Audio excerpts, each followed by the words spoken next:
Bonjour chers auditeurs, bienvenue à la tribune, votre tribune qui vous est bien sûr dédiée, vous est consacrée. Il y a un technicien qui s'appelle Big C, qui est bien assis confortablement devant son ordinateur et toute la logistique technique qui est devant lui.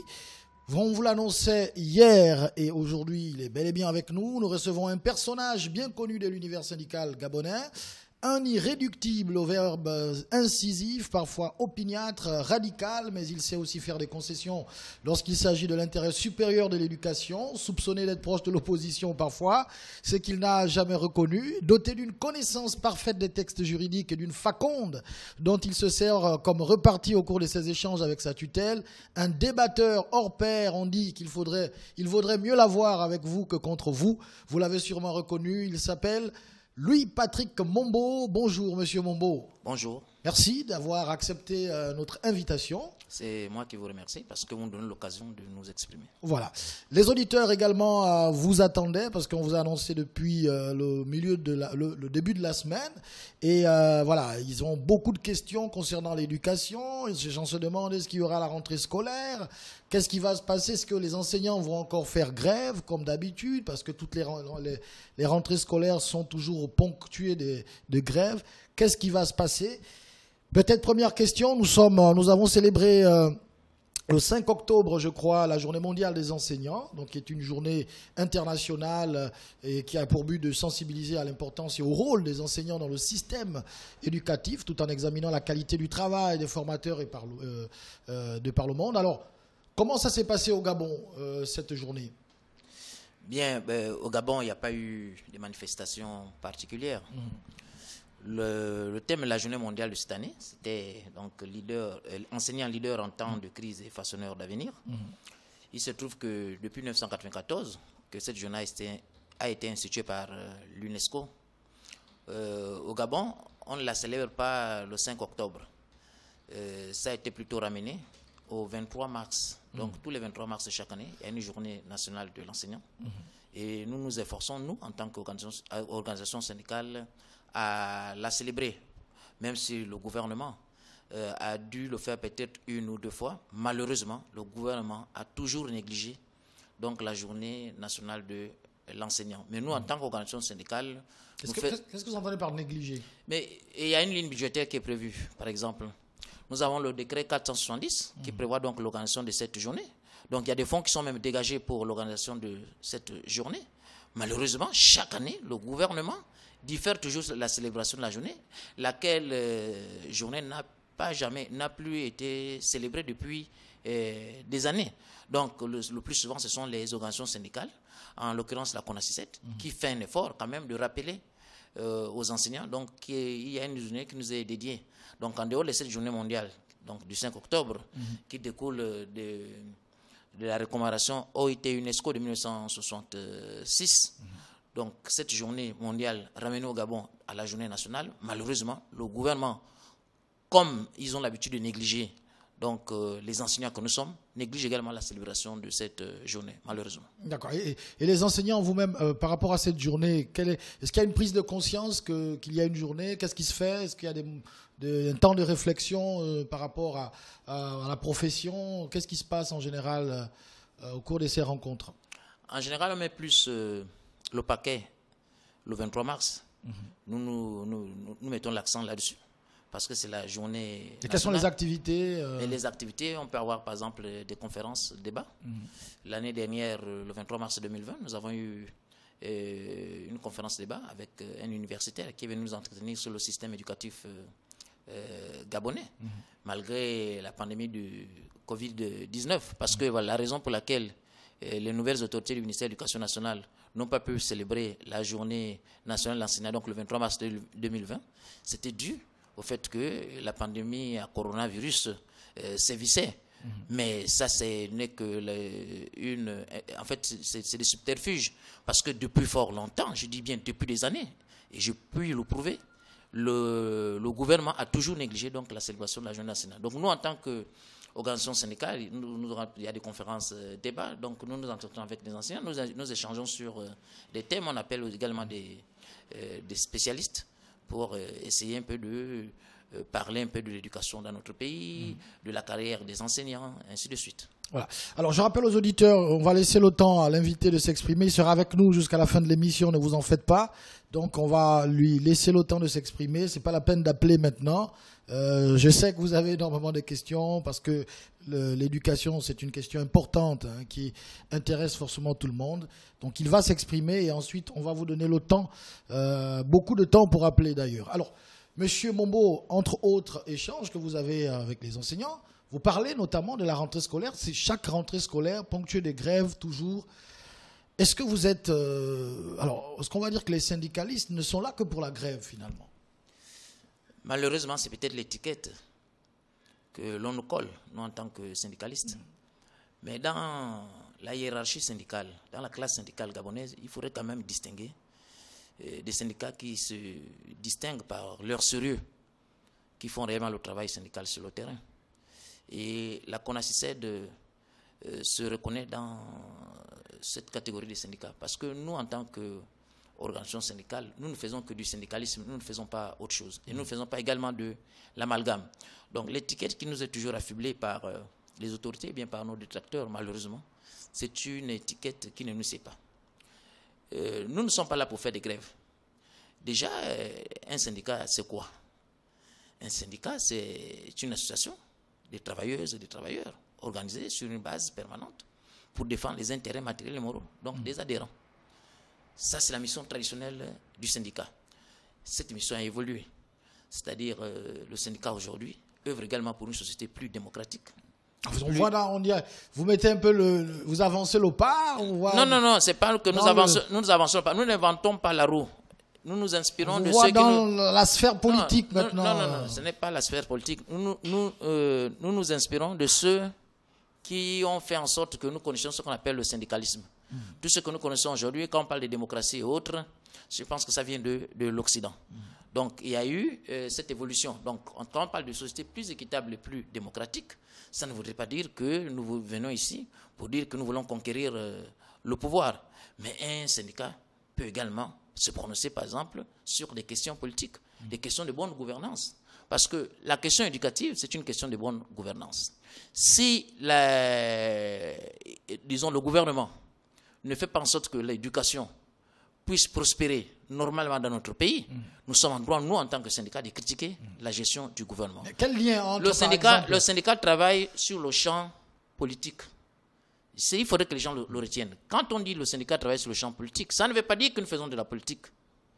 Cela voudrait dire tout simplement que nous, en tant que syndicat, nous sommes une force de proposition, une force de revendication. Nous posons des problèmes acquis de droit, donc aux hommes politiques. Parce que le gouvernement, ce sont les hommes politiques.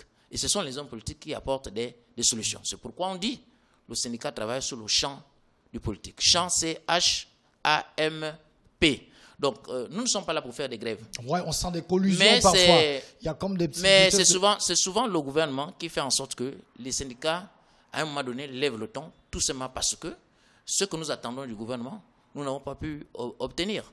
Vous vous rendrez compte que nous sommes à quelques encablures du 26 octobre, qui marque donc la date de la rentrée administrative. Mais à ce jour, qu'est-ce qui est fait par le gouvernement?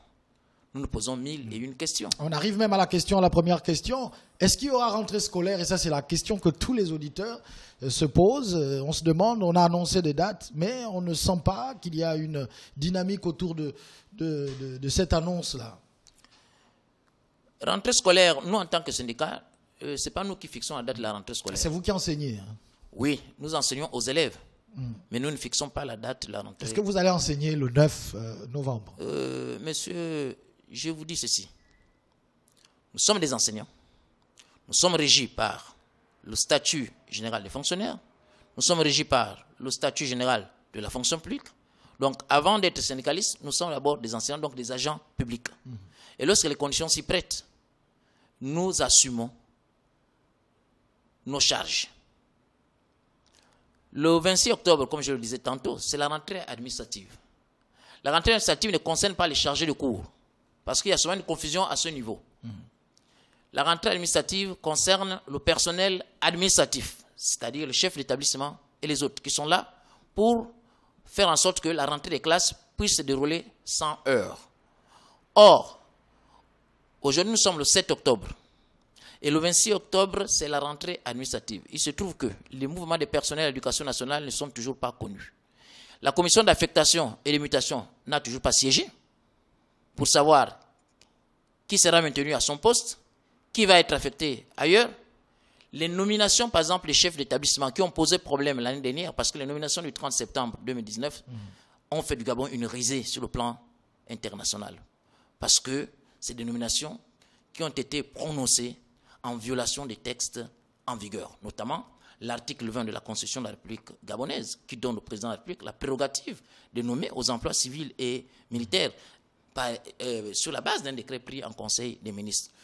Tout comme l'article 63, par exemple, de la loi 8/91. On est sous l'ancien ministre Michel Menga. Oui, sous l'ancien ministre, M. Michel Menga. M. Michel Menga a laissé des nominations illégales.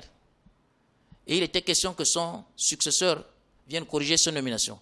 Ce qui fait qu'à la date du 30 décembre 2019, lors de la première réunion de prise de contact avec le ministre actuel de l'Éducation nationale, il avait promis prendre un décret pour corriger toutes ces aberrations. Parce qu'on ne peut pas comprendre qu'un instituteur qui n'a pas le profil d'être proviseur, beaucoup ont été nommés proviseurs, malheureusement, dans notre pays. Et c'est ça le Gabon. Et nous l'avons dénoncé, nous, en tant qu'organisation syndicale. Et nous nous sommes battus, nous avons insisté, parce que jusqu'à ce jour, ce décret n'a jamais été pris. Nous sommes allés jusqu'à saisir le Conseil d'État.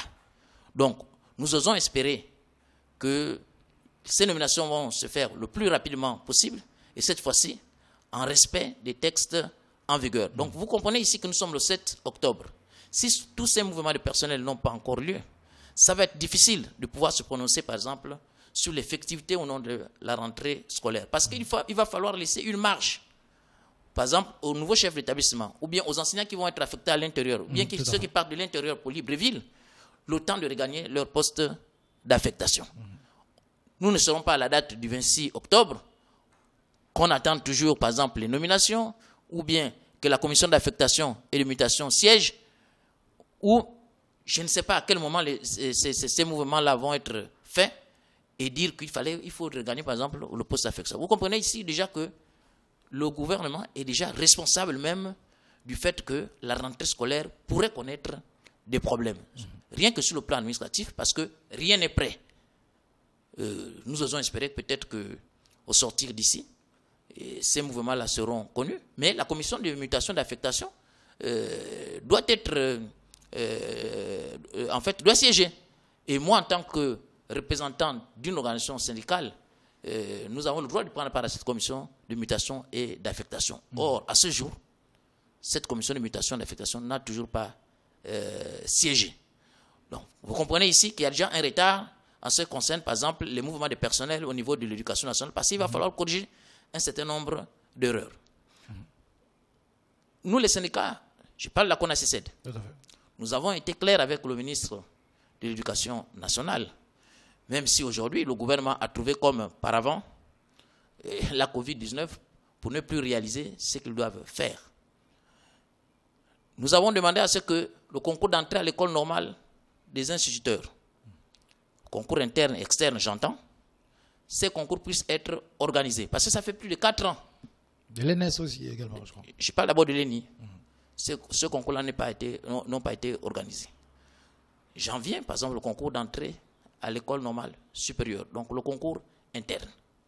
Nous ne pouvons pas comprendre qu'aujourd'hui, on veut utiliser des enseignants du primaire parce qu'il y a eu un bac scientifique ou un bac littéraire pour pouvoir enseigner aux élèves de 6e, parce qu'on se rend compte qu'aujourd'hui, qu'il y aura plus certainement d'élèves qui vont aller en classe de 6e, surtout que le gouvernement ne construit pas d'établissement scolaire.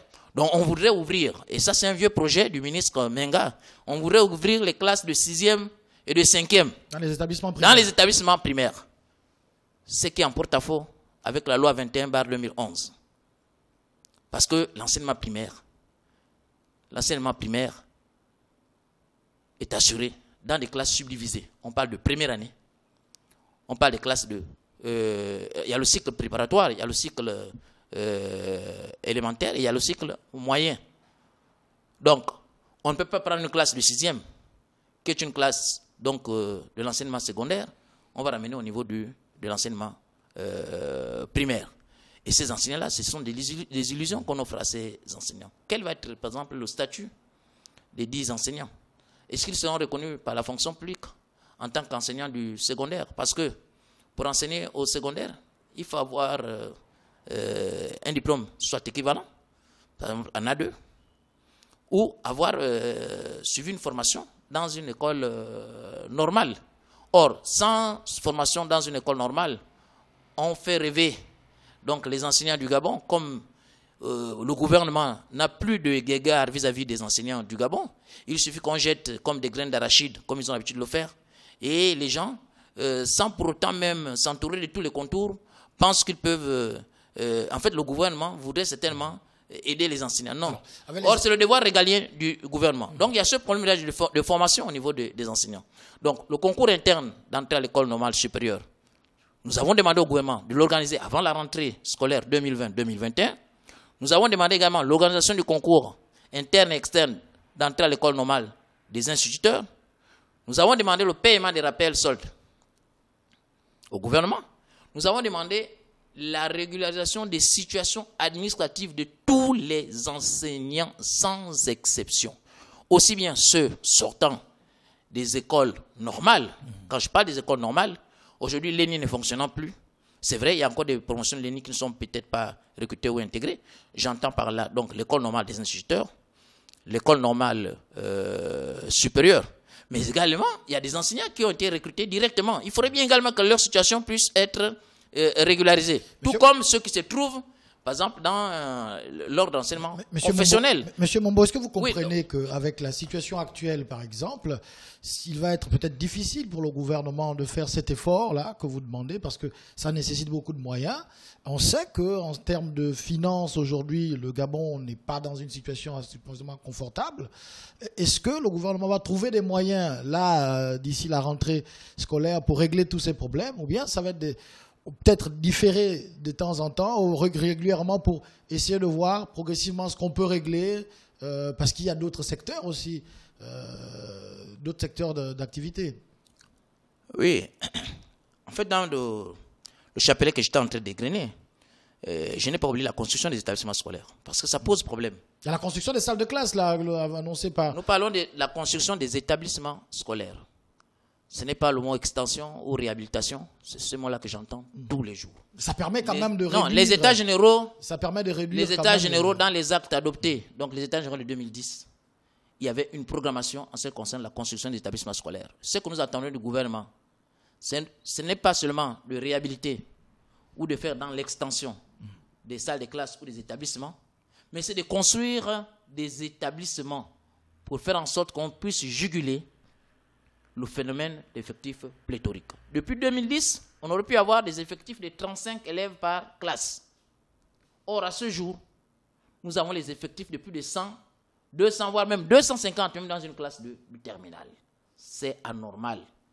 Et vous parlez de, disons, de la particularité de cette année, depuis le 12 mars 2020. Vous voyez à quoi je fais référence, c'est-à-dire la fameuse pandémie à coronavirus. Les revendications des syndicats ne datent pas d'aujourd'hui. Avant le Covid-19, le délégué général de la CONACED que je suis, M. Mombo, lui Patrick, j'étais encore élève que nos prédécesseurs. Je pense à Mme Bitouga, je pense à M. Ngwangu, je pense à M. Ndongezo, avec qui également j'ai travaillé dans le cadre syndical, ainsi de suite. Mais c'est des problèmes qu'ils ont posés depuis fort longtemps, depuis feu Omar Bongo. Mais ces problèmes-là n'ont pas trouvé des solutions. Pourtant, vous faites grève, vous reprenez les cours, vous arrêtez, vous reprenez, alors qu'il n'y a pas de solution. Le syndicalisme, c'est aussi la politique des petits pas. Il faudrait aussi que les gens le retiennent. Vous vous souvenez qu'en 92, il a fallu que Martine Olabou puisse être sacrifié pour que quelques établissements scolaires puissent voir le jour. Mais depuis 92, qu'il y a eu la construction d'établissements financés par la Banque africaine de développement, mais le gouvernement n'a plus fait d'efforts. Nous dire aujourd'hui que le gouvernement n'a pas d'argent, je dirais non. Il y a des priorités, peut-être. Non, mais à chaque fois que la relance économique. À chaque fois que le ministre nous reçoit, il y a des partenariats. Il y a l'AFD. En fait, il y a des organismes internationaux, donc les bailleurs de fonds qui financent, qui font dans le financement, par exemple, de construction des infrastructures scolaires. Malheureusement, c'est peut-être le Gabon qui n'apporte pas, s'accorde pas dans cette affaire. Mais dire que le Gabon n'a pas d'argent, je dirais non. Le Gabon a bel et bien de l'argent parce que nous avons assisté à des procès où il y a eu des détournements des deniers publics. Mais cet argent-là, ça a été pris où? Les deniers publics qui ont été détournés. C'est l'argent du contribuable gabonais. Mais pourquoi cet argent ne sert pas à payer ou bien à financer, disons, la construction des établissements scolaires? Parce qu'on a retenu une leçon. Hein. Dernièrement, je ne voudrais peut-être pas citer le nom, mais il y a eu des arrangements au niveau de la justice. Quelqu'un qui avait été présumé détourneur des deniers publics, qui a trouvé un accord avec la justice, qui aujourd'hui se trouve libre. Je ne voudrais pas dire que c'est un encouragement certainement au détournement des deniers publics, mais ça y ressemble parce que nous avons appris que beaucoup ont détourné de l'argent, beaucoup se sont retrouvés en prison. Il n'y a pas meilleure preuve que lorsqu'on se retrouve au niveau de la prison centrale, tout simplement parce qu'on aurait détourné, ça veut dire que votre culpabilité a été établie légalement. Mais l'argent détourné, ça sert à quoi? Est-ce qu'on récupère cet argent? Pourquoi ne pas prendre cet argent et utiliser cet argent à bon escient? Conçu par exemple les établissements scolaires. Vous avez par exemple un autre problème qui n'est toujours pas réglé. Et malheureusement, chaque année, ça constitue un obstacle. Ça devient rédhibitoire, même à la rentrée scolaire. Ce sont les vacations. Ah oui, le problème des vacations. Le problème des vacations. On revient toujours sur cette question. Est-ce que vous pouvez vous rendre compte que les vacations du CEP et du BEPC 2019, jusqu'au moment où je parle, ces vacations n'ont pas toujours Quelle est été l'échéance normale soldées. du paiement des vacations après les examens? À combien de temps après on doit payer les vacations, normalement? L'échéance normale, c'est-à-dire, ça après service fait. Ça après service fait. C'est-à-dire le lendemain? Non, mais même à l'instant même. C'est-à-dire, puisque tout est budgétisé, nous connaissons le nombre de correcteurs, nous connaissons le nombre de surveillants. Ils le savent. Ils le savent. À travers les services techniques, on sait que l'heure de surveillance, c'est 5 000 francs. Donc, une fois que vous avez terminé, si vous avez 10 heures de surveillance, mais on prend 50 000 francs, on vous donne vos 50 000, c'est terminé. L'argent existe bel et bien. Mais les vacations ne sont toujours pas payées. Vous voyez que ça va constituer encore un obstacle. On a cumulé les vacations de combien d'années déjà Mais depuis plusieurs années, et c'est au petit bonheur la chance. Si vous avez eu la chance qu'on vous donne les vacations, c'est-à-dire la première partie, dans ceux qui vont être, par exemple, payés, si vous avez été oublié, ce n'est pas sûr que vous allez être rappelé par rapport aux vacations que vous n'avez pas pu percevoir. Donc, les vacations du CEP et du BEPC 2019 n'ont pas été payées. Le gouvernement, croyant que nous n'allons pas arriver certainement au mois d'octobre ou bien au mois de novembre, croyez certainement, comme on le dit au quartier, rouler ou bien dribbler les enseignants. Mais la rentrée scolaire approchant, je ne sais pas quelle va être la réaction des enseignants du fait qu'ils n'ont pas perçu les vacations du CEP 2019, les vacations du BEPC 2019. Ils n'ont privilégié que, par exemple, le baccalauréat. Tout simplement parce que le gouvernement voulait que le bac Covid qu'ils ont octroyé aux enfants puisse se dérouler. Mais il va falloir régler. C'est une question. Le gouvernement ne doit pas occulter la question du paiement des vacations, les vacations du CEP, les vacations du BEPC 2019. Et voilà encore les vacations 2020. Vous voyez que l'ardoise ne fait que s'alourdir. Il y a aussi le problème de la non-régularisation de toutes les situations administratives des enseignants qui travaillent depuis plusieurs années sans salaire. Sans salaire vraiment, ou bien ils ont quand même de quoi exister? Sans salaire. Quand vous interrogez le statut général de la fonction publique ou le statut général des fonctionnaires, vous ne trouverez nulle part le mot pré-salaire. C'est déjà illégal. C'est déjà illégal. L'article 117 du statut général de la fonction publique est clair. Lorsque vous signez votre première prise de service, ça vous donne droit à une rémunération. On devait être comme au privé. C'est-à-dire que vous avez commencé à travailler au début du mois, mais à la fin du mois, vous avez votre salaire. Malheureusement, le gouvernement a pris l'habitude de faire attendre les agents publics de manière générale, les enseignants en particulier. Ça, ils vont travailler des années durant sans avoir leur salaire. C'est ce qui constitue à un moment donné ce qu'on appelle les rappels soldes. Parce que c'est une accumulation des salaires non payés. Et c'est pourquoi, vous entendez, nous insistons par exemple sur le paiement des rappels soldes. Ce sont des salaires que le gouvernement doit aux ayants droit. Parce qu'on ne comprend pas toujours les grèves à répétition. Maintenant, il faut mieux expliquer pour que les gens comprennent. Il y a eu une situation à l'époque de feu André Mbaobam, ancien ministre de l'Éducation nationale. Nos prédécesseurs ont dû négocier ce qu'ils ont appelé la caisse de soutien, encore connue aujourd'hui sous le nom de Bon Rose ou bien pré-salaire. Il y a eu cette négociation-là pour dire, en attendant que la situation soit régularisée pour avoir le salaire normal, il fallait quand même venir en aide aux agents publics, disons aux enseignants, parce que normalement ce sont les enseignants, donc le secteur éducation et le secteur de santé. Quand je parle du secteur éducation, je ne me limite pas seulement à l'éducation nationale, je vais également au niveau du supérieur. Bon, aujourd'hui, il paraît qu'ils ont étendu cette affaire de pré-salaire à toutes les administrations, mais c'est une duperie vis-à-vis même des agents publics. Si certains ont quand même la chance, je parle bien de chance, de percevoir un pré-salaire qui peut aller de 80, je ne sais pas combien, mais de 1000 francs, mais il se trouve qu'il y a des enseignants qui n'ont même pas un franc. Hier encore, il y a un collègue qui revient de Rimbaud, mais il n'a rien du tout. Mais il enseigne, il est dévoué. Malheureusement, l'État ne fait aucun effort pour récompenser les efforts de cet enseignant-là. Mais c'est pourquoi nous n'allons pas continuer comme cela. Il faudrait bien que cette situation des situations administratives soit réglée. Le gouvernement ne doit plus se cacher derrière le fait qu'il y a eu gel des situations administratives, il y a eu gel des concours, ainsi de suite. Et encore que, il paraît qu'il y avait un décret.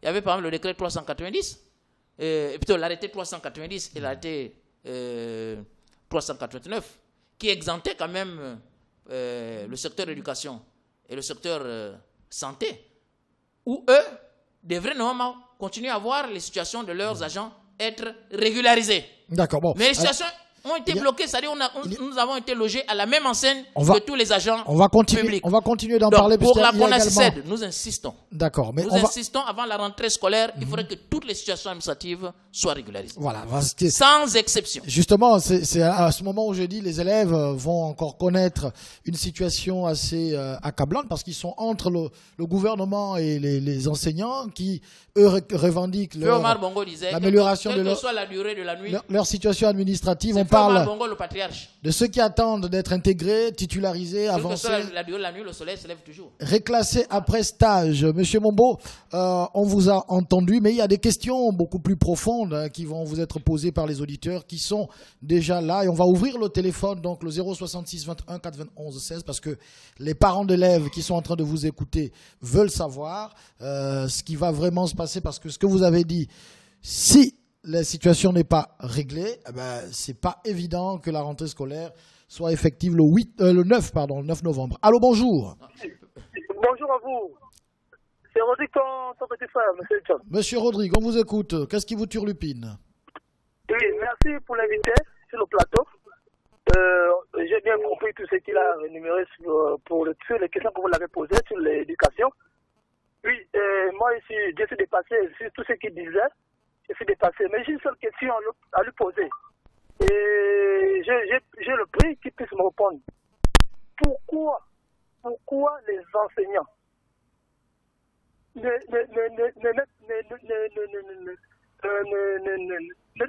donnent pas ferme au gouvernement que quand tout ce qu'ils demandent au gouvernement, si ce n'est pas fait, s'il n'y a pas de salle de classe, s'il n'y a pas de salle des enseignants, personne ne va enseigner, même si nos enfants restent à la maison.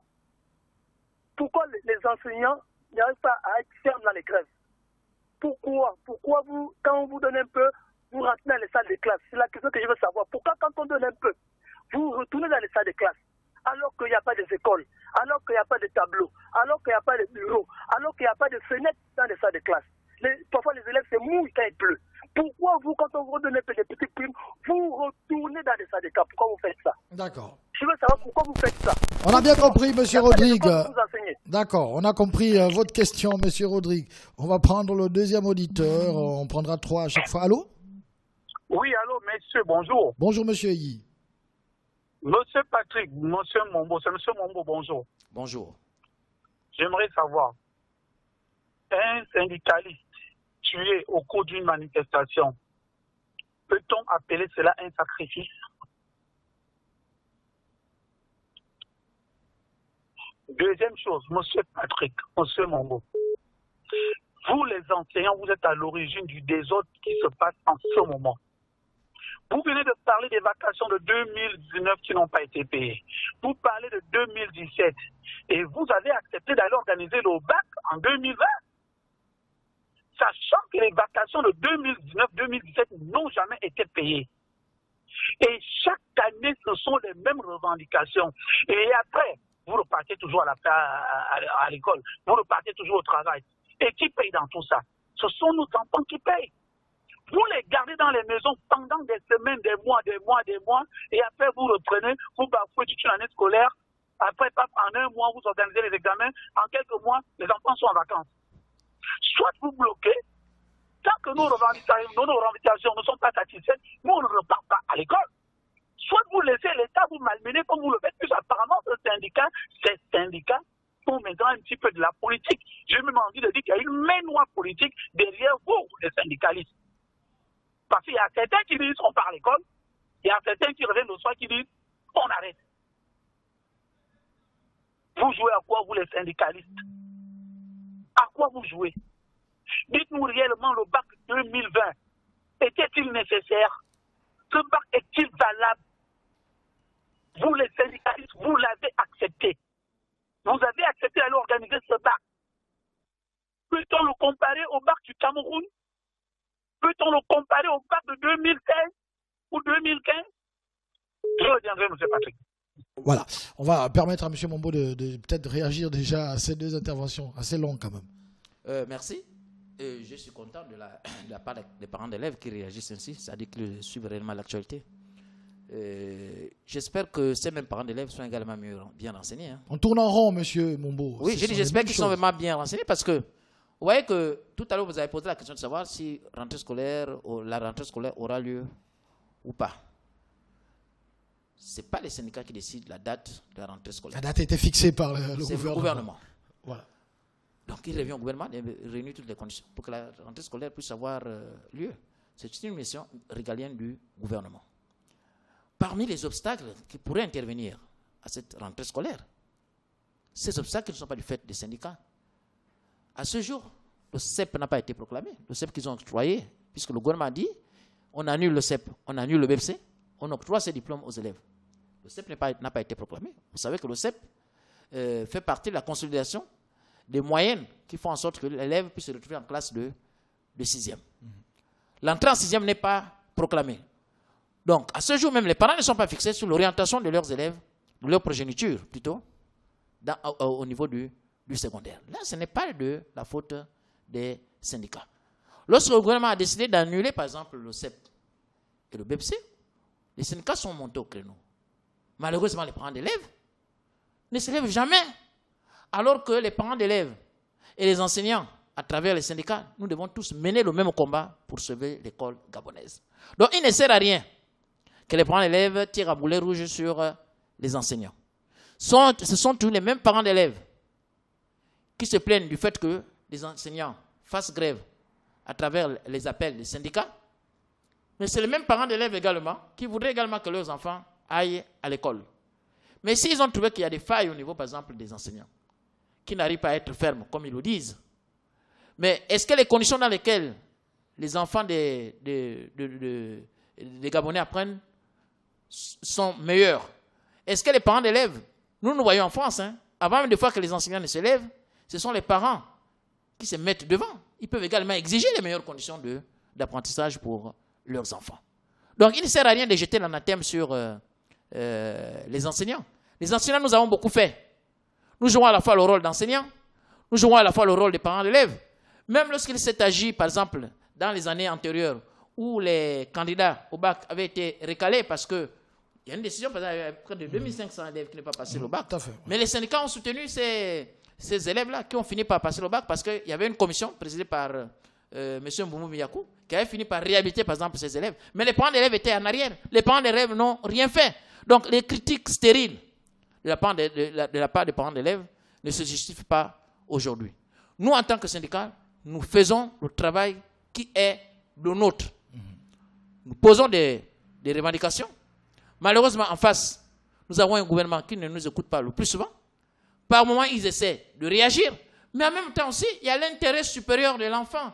Lorsque vous interrogez la Convention relative aux droits de l'enfant, il faut toujours privilégier l'intérêt supérieur de l'enfant.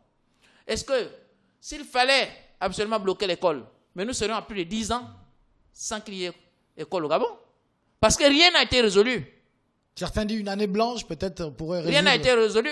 Aujourd'hui, par exemple, nos camarades du SNEC appellent à une année blanche au niveau de l'université. Beaucoup de parents d'élèves sont-ils contents du fait que les enfants puissent connaître une année blanche au niveau de l'université? Et pourtant, ce n'est pas de gaieté de cœur lorsque nos collègues de l'université appellent à une année blanche. Mais c'est après avoir fait le constat, c'est après avoir fait l'analyse. Il y a un échec de la part du gouvernement de ce côté-là, qui n'arrive pas à apporter des solutions. D'accord. Par exemple, des solutions par rapport aux problèmes auxquels nos camarades sont confrontés. Alors, donc, nous savons être fermes à certains moments. Nous savons également privilégier l'intérêt supérieur de la nation. Allô? Oui, monsieur Patrick. Allô? Bonjour, monsieur Patrick Chaferi. Bonjour, monsieur Mvekuna. Bonjour, monsieur Mambo, chers collègues. Bonjour, maître Basile. Bon, je suis très content que tu sois venu là parce que on avait vraiment besoin de ta voix à cette radio. Donc, je te dis encore bravo et félicitations. Tu sais très bien que nous sommes dans le même combat. Merci. Et je te dis, mon cher collègue, chers compatriotes, le travail que vous faites, nous le faisons à cette radio et nous vaincrons. Ensemble, nous vaincrons.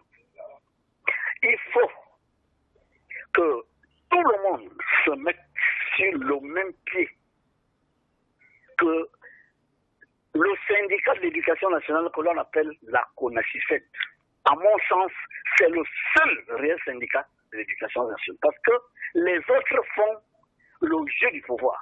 Ça, permettez-moi de vous le dire aussi. Je suis un professionnel, je sais de quoi je parle. Les véritables syndicats de l'éducation nationale, où j'ai envie de dire le syndicat, le seul, vraiment, qui fait le travail syndical, qui est de faire en sorte que les enseignants travaillent dans de meilleures conditions, que nos élèves soient scolarisés dans de bonnes conditions, c'est la CONACYFET. Donc, monsieur Mambo, nous sommes derrière vous. Pour dire que ce que vous venez de dire tout à l'heure, ou que tu as dit tout à l'heure, vous êtes un mot de tutoyer, c'est qu'il n'y a pas que les parents d'élèves et les enseignants, mais les élèves font quoi? Qu'est-ce que les élèves attendent? Mais en France, aux États-Unis, un peu partout, mais les élèves revendiquent leurs droits. Les élèves sont des citoyens. Bon, quand on a besoin d'aller voter, est-ce que les parents votent à la place de leurs enfants? Dès que l'enfant a 18 ans, il va voter, non? Mais l'enfant est aussi capable de revendiquer ses droits. On leur coupe la bourse de 24 000. Les parents n'arrivent pas à revendiquer la bourse de leurs enfants, malheureusement. Ils ne disent rien du tout. Ils sont là, assis. Voilà. Et ici, à l'université Omar Bongo, je vous dis que depuis que l'année académique 2020, je ne sais pas ce qu'ils sont en train de faire, il y a des étudiants qui n'ont même pas encore vu la couleur de leur bourse. Oh, ces enfants-là, le campus est fermé. Bon, ils vivent comment? Est-ce que le gouvernement de la République sait au moins que ces enfants sont des Gabonais, qu'ils doivent manger à leur faim? Ils paient le loyer comment? Il y en a qui n'ont pas de parents en libre vie. Ils le savent, et pourtant, ils ne font rien du tout. Et les étudiants qui sont dans cette situation-là, qu'est-ce qu'ils ont fait? Rien. Donc, le problème au Gabon est un problème de conscience, je l'ai toujours dit ici. Nos enfants sont dans les églises où on leur dit que Jésus-Christ viendra régler leurs problèmes. Ils n'ont rien à faire, ils dorment, ils sont là. D'accord, monsieur. C'est nous, les parents, qui devons nous battre. Donc, les élèves aussi s'impliquent. Merci, monsieur. Voilà. Et un autre auditeur. Allô? Allô? Oui. Bonjour. Bonjour. Monsieur. C'est Patrick du jeu 3 qui vient. On vous écoute. Oui, je vais participer à l'émission aujourd'hui là déjà pour remercier M. Papa Mombo. Merci. Papa Mombo, c'est de la part de votre fils qui faisait partie des récalés dont vous avez fait allusion, mais qui était porte-parole de 2015-2016. Et je voudrais aussi, dans le même sens, vous dire grand merci parce que vous avez formé le citoyen en devenir que je suis. Merci. Vous nous avez appris qu'un droit ne se négocie pas. Et c'est ce dont nous avons appliqué tout au long de notre revendication jusqu'à l'aboutissement et la commission qui avait été mise en place par M. Boumboum Yakou et d'autres personnes et le délégué national de l'UJPDG à cette époque était à Montpellier. Donc nous avons supervisé les travaux jusqu'à ce que nous puissions passer le bac. J'en parle parce que j'étais porte-parole. Et j'ai vu les efforts que vous avez fournis et que vous avez toujours fournis. Mais on constate que les parents ne suivent pas. Et l'intervention du monsieur qui a précédé l'intervention qui venait de finir, qui vous condamnez, ces personnes-là, le plus souvent, les personnes viennent seulement pour condamner, mais elles ne savent pas. Et je me rends compte que les discours que les pédégistes diffusent dans leurs médias, c'est-à-dire Gabon Télévision, ces discours-là ont vraiment effet sur certains Gabonais. Si ces personnes-là pouvaient savoir les efforts que vous fournissez pour le devenir de l'école gabonaise, je pense que les personnes, avant d'intervenir dans des émissions ou bien vous poser certaines questions qui ne s'y est pas, devraient peut-être tourner leur langue à plusieurs reprises. Mais là n'est pas le sujet. Moi, je voudrais tout simplement vous poser la question, c'est parce que on a constaté qu'on nous a tout le monde éduqué que la parole d'un chef est sacrée. Mieux un président de la République. J'ai entendu un discours, je pense que c'était le discours de 17 ou de fin d'année, en 2018, où le monsieur demandait, il disait que tous les établissements primaires devraient être dotés de la connexion Internet. Est-ce que cette mesure-là, elle est effective? C'était un peu ça mon intervention. Je suis à l'écoute, papa. Bon, merci. D'accord, on va prendre le troisième intervenant et puis on va donner la parole à notre invité. Allô? Excellence, bonjour mesdames, messieurs. Bonjour monsieur Patrick Mombo. Merci. Bonjour à notre invité. Bonjour Lord Akanda, Vanessa, Maman Agnès et tous les auditeurs de Gabon News. Merci beaucoup. Alors, moi, je voudrais quand même rappeler que l'univers de l'enseignement traîne des problèmes depuis 1991 jusqu'à aujourd'hui en réalité. Et puis, monsieur, notre invité, notre cher invité, pour qui j'ai du respect, il dit cette année même, le gouvernement gabonais devra résoudre toutes les situations administratives des enseignants. Moi, je ne sais pas quelle est la politique que vous avez mise en place pour en arriver. Parce que ce qui est évident, quand même, il faut reconnaître que les enseignants sont déconsidérés dans notre pays et c'est ce qui est vraiment déplorable. Moi, je voudrais quand même souligner que je suis allé jusqu'à loger un enseignant qui travaillait 30 jours, mais qui a été payé, sinon qui a été rémunéré à 19 000 francs. C'est vraiment regrettable pour des bâtisseurs des nations, pour ceux qui forment des élites. Monsieur notre invité, comment vraiment pensez-vous vous prendre pour résoudre le problème administratif des enseignants dans notre pays? Répondez-moi s'il vous plaît, je vous en prie. Merci beaucoup, je suis à l'écoute.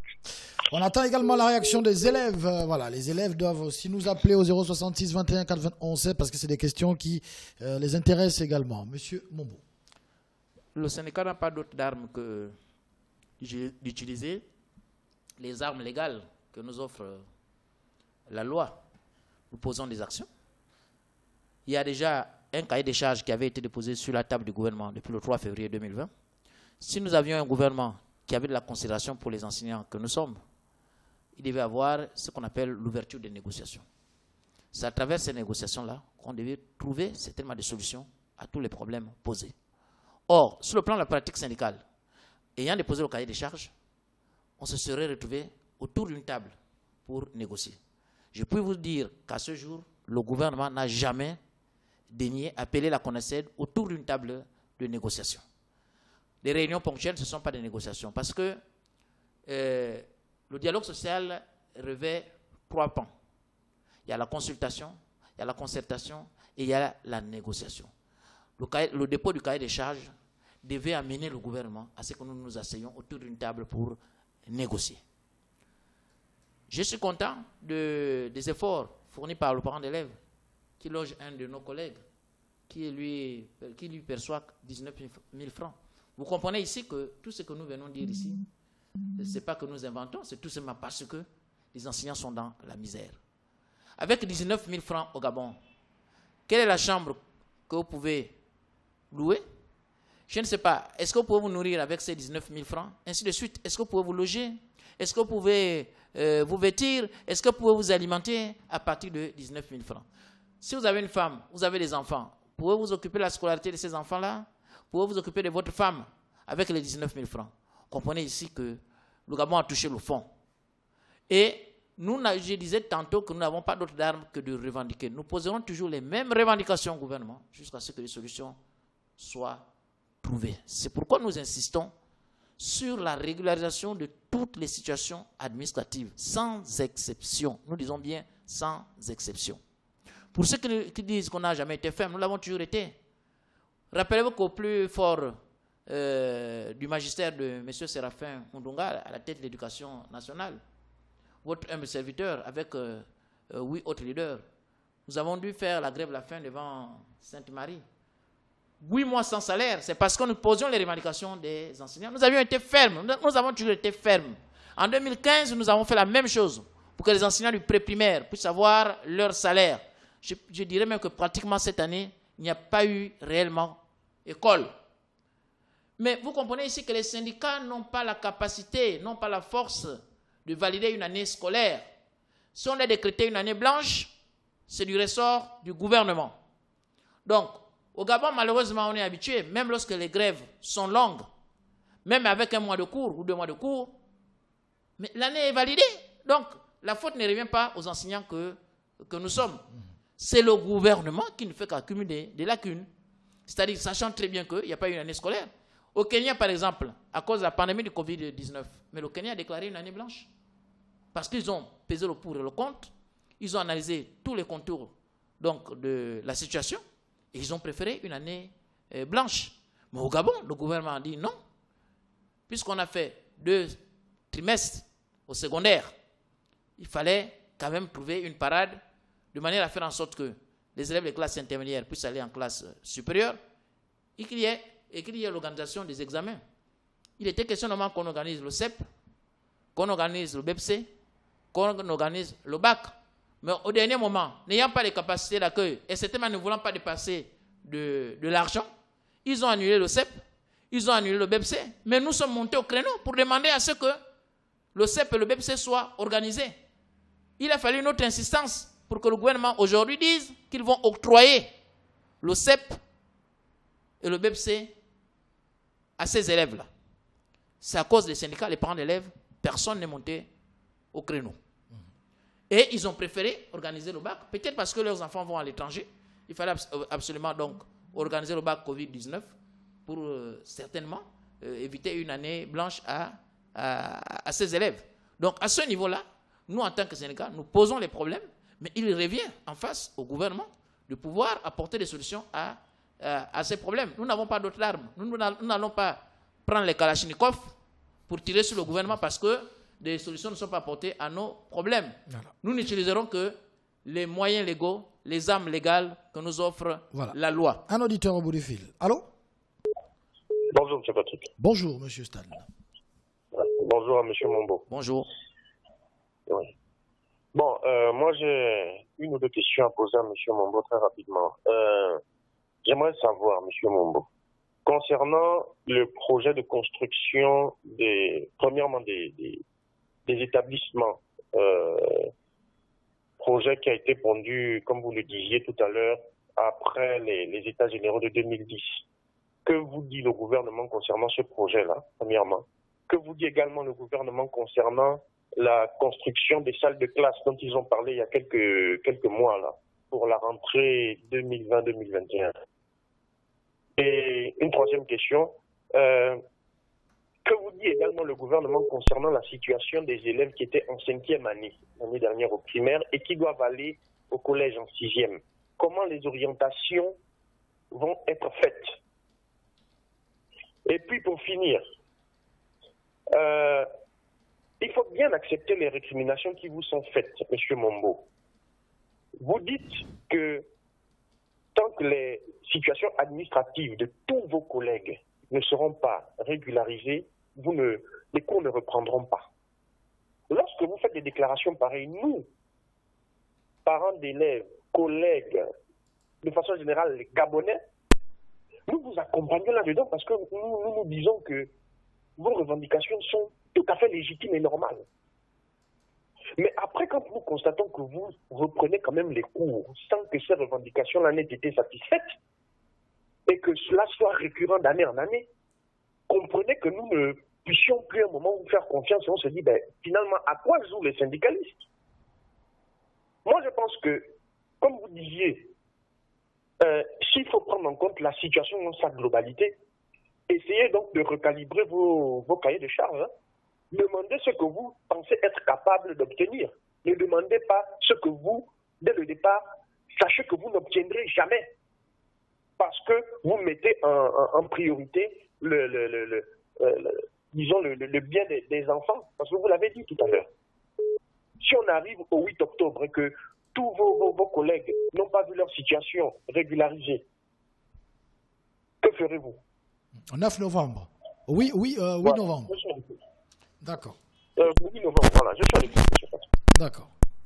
Oui, il y avait 2 questions des auditeurs avant la dernière question, c'est-à-dire il y a celui de, je crois, de Lambaréné qui a appelé, qui demandait si en fait il faisait partie des promotions que nous avons défendues. Ah oui, d'accord. Oui.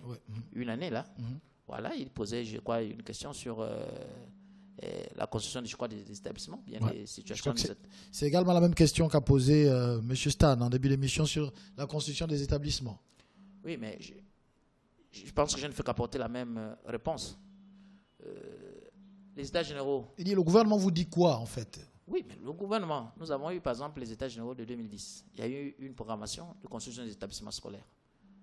Laquelle programmation n'a jamais été respectée par le gouvernement à ce jour. Vous avez des échanges régulièrement. Qu'est-ce qu'ils vous disent concrètement à propos de ce dossier? C'est que le ministre actuel de l'Éducation nationale nous fait comprendre qu'il y aurait des chantiers. Je préfère parler au conditionnel. Qu'il y aurait des chantiers actuellement. Et la livraison, par exemple, des salles de classe qui devaient être réhabilitées, ou devait avoir extension, ainsi de suite, ou il devait avoir peut-être construction de nouveaux établissements scolaires. C'était prévu pour septembre 2020. Nous sommes au mois de septembre. Mais ils ont, avec je crois, la pandémie aujourd'hui, puisque tout s'explique maintenant par la pandémie, il y a un retard intervenu donc dans l'extension, dans la construction des établissements scolaires. Le gouvernement ne nous a pas promis de construire tous les établissements scolaires, mais ils ont promis de nous livrer quand même quelques établissements scolaires, réhabiliter certaines salles de classe, certains établissements, ainsi de suite. Nous attendons donc la livraison officielle par le gouvernement. Lorsque, tous autant que nous sommes, nous serons édifiés à travers les médias, ce que le gouvernement aurait fait en termes de construction. Ce sont toujours des promesses. Ça va se faire. C'est en train de se faire. Le gouvernement se fait aider par les partenaires internationaux en ce qui concerne la construction des établissements scolaires, ainsi de suite. Et nous sommes dans une période particulière. La rentrée scolaire qui va pouvoir débuter le 9 novembre. Il faudrait que les parents d'élèves comprennent ce que nous disons, nous en tant qu'organisation syndicale. Ce n'est pas le syndicat qui décrète la date de la rentrée scolaire. Mais nous, en tant que syndicat également, par rapport à la pratique syndicale, c'est la période qui s'y est, pour nous les syndicats, également de poser les revendications qui sont les nôtres. Il faudrait que le gouvernement, qui a eu tout le temps, parce que ces revendications-là, nous ne les avons pas posées aujourd'hui, il faudrait que le gouvernement aussi puisse apporter des solutions par rapport à nos revendications. Si le 9 novembre, je dis bien si le 9 novembre, les conditions sont réunies, avant que le syndicaliste que je suis ne puisse s'exprimer, mais c'est d'abord l'enseignant que je suis en tant qu'agent public, je répondrai présent à mon poste de travail le 9 novembre. Mais s'il se trouve que les conditions ne sont pas réunies, parce que vous ne pouvez pas demander quand même à une mère de famille, à un père de famille qui travaille depuis 10 ans sans salaire, chaque année de refaire la même chose. C'est-à-dire toujours faire des sacrifices, aller travailler même si on n'a pas de salaire. Les femmes encore, peut-être, elles peuvent avoir la chance d'avoir un mari. Mais cet homme-là, qui a certainement une femme, qui a certainement des enfants, il fait comment pour subvenir aux besoins de sa famille? C'est difficile. Il y a des enseignants qui travaillent qui n'ont jamais été titularisés. Ça fait plus de 10 ans qu'ils travaillent. Or, les textes sont clairs. Au bout de 18 mois, si vous n'avez pas été remercié, si on n'a pas à nouveau sollicité, on n'a pas reconduit donc le stage probatoire, je ne sais pas de l'article 43 et 44 donc du statut général de la fonction publique, la loi 8/91, mais vous êtes automatiquement titularisé. Je parle bien de titularisation, mais pourquoi le gouvernement ne respecte pas ces dispositions? Force ne doit rester à la loi que lorsqu'il s'agit de suspendre les salaires. Force ne doit rester à la loi que lorsqu'il s'agit, par exemple, d'opérer dans, par exemple, la répression des manifestations, les arrestations arbitraires, parce que nous revendiquons nos droits, on vient nous arrêter, et on nous dit force doit rester à la loi. Lorsqu'on veut manifester, par exemple, pour revendiquer nos droits, on vient nous arrêter, force doit rester à la loi. Mais force doit rester à la loi aussi, le gouvernement doit respecter les dispositions légales votées par le Parlement gabonais en matière, par exemple, de la carrière des agents publics. Il faut bien que le gouvernement également respecte donc la loi. La loi doit être respectée par tout le monde. Nul n'est au-dessus de la loi. Si réellement nous sommes dans un état de droit, tous autant que nous sommes gouvernants comme gouvernés, nous devons tous respecter donc la loi. Alors, qu'est-ce qui va advenir? Il parla des élèves de 5e année, je crois. Pour les élèves de 5e année, je pense que tout à l'heure, j'avais pratiquement répondu à la question. Et la dernière rencontre que nous avons eue avec le ministre, ayant insisté sur le fait que le BEPC et le CEP soient organisés, puisque le gouvernement a décidé de l'annulation de ces examens, le gouvernement a décidé d'octroyer les diplômes à ces élèves en fonction du travail de classe. Donc, les élèves de 5e année, par rapport à leur travail de classe, auront le CEP. Et le CEP fait partie d'un des éléments que l'on consolide pour arriver en classe de 6e.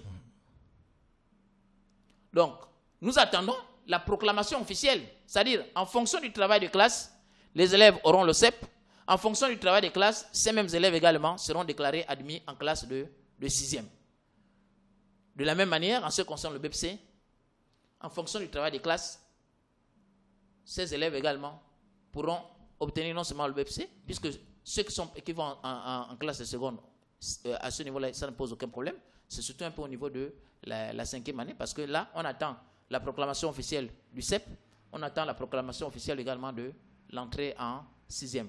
Donc, nous tous, nous attendons que le gouvernement puisse se prononcer à ce niveau. Alors, il y a eu une question tout à l'heure aussi, où on parlait de... Est-ce qu'on parle de sacrifice d'un enseignant? Ah oui, un sacrifice d'un enseignant, quand un enseignant tombe comme ça, comme était tombée Madame Oulabou, vous avez parlé, vous avez dit ça, c'est vous qui avez utilisé le terme sacrifice.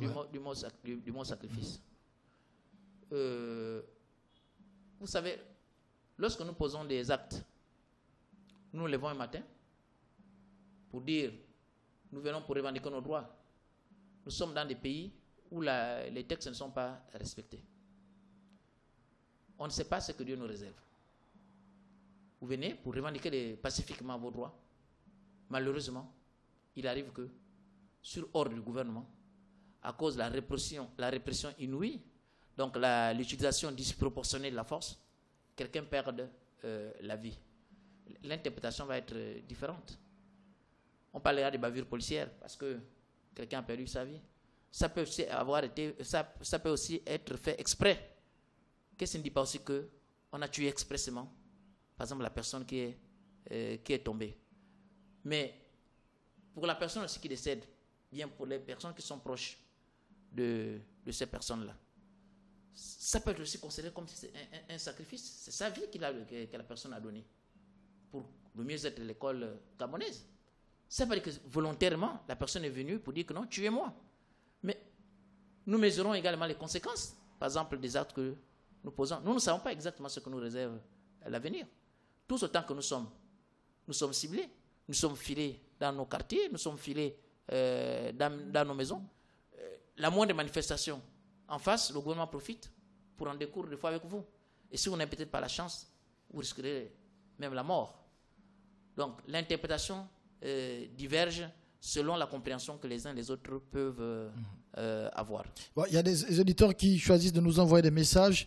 Juste préciser à ceux qui nous appellent, posez des questions précises, soyez succincts vraiment pour qu'on puisse prendre beaucoup d'auditeurs, parce qu'il y a beaucoup d'appels.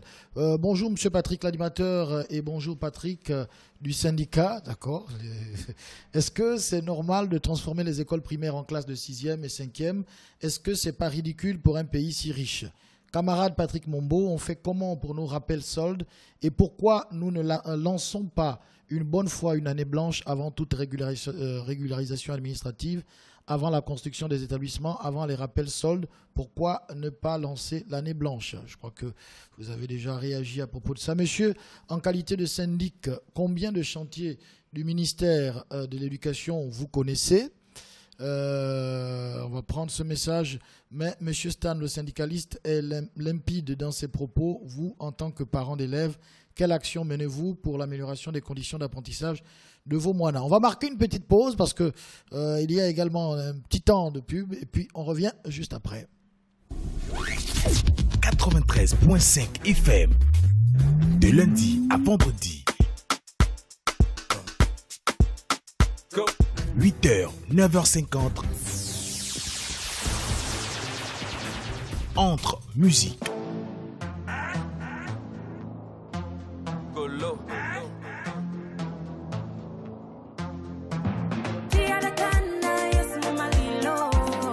Météo. Aujourd'hui à Libreville, l'atmosphère sera instable, ciel variable avec possibilité de développement de foyers orageux. Information routière. Non, pas d'embouteillage depuis Petro Vando jusqu'à IAI, de IAI jusqu'à AWNJ. Tout est... AWNJ, IAI, c'est free. Oui. IAI, Carrefour, c'est aussi free. Horoscope. Bélier, il y a du répondant et de l'ardeur chez vous. Vous êtes peut-être un peu trop axé vers la précipitation. Jeu question-réponse. La question du jour qui était de savoir qu'est-ce qu'un passage cloté et à quoi sert-il. Et sport. Arriver à la surface de réparation et ne pas pouvoir tirer au but, c'est comme danser avec sa sœur. Votre réveil 93.5 présenté par DJ Bixi. Bonjour et bienvenue comme ça ce matin sur les 93.5 FM dans le cadre du réveil matinal, le réveil le plus utile et le plus serviable de la capitale. Et toute son équipe. Je suis accompagné de John et de Yannick. Pour un réveil matinal plaisant et rempli de douceur. Gabon News FM, la radio qui vous écoute. Gabon News FM.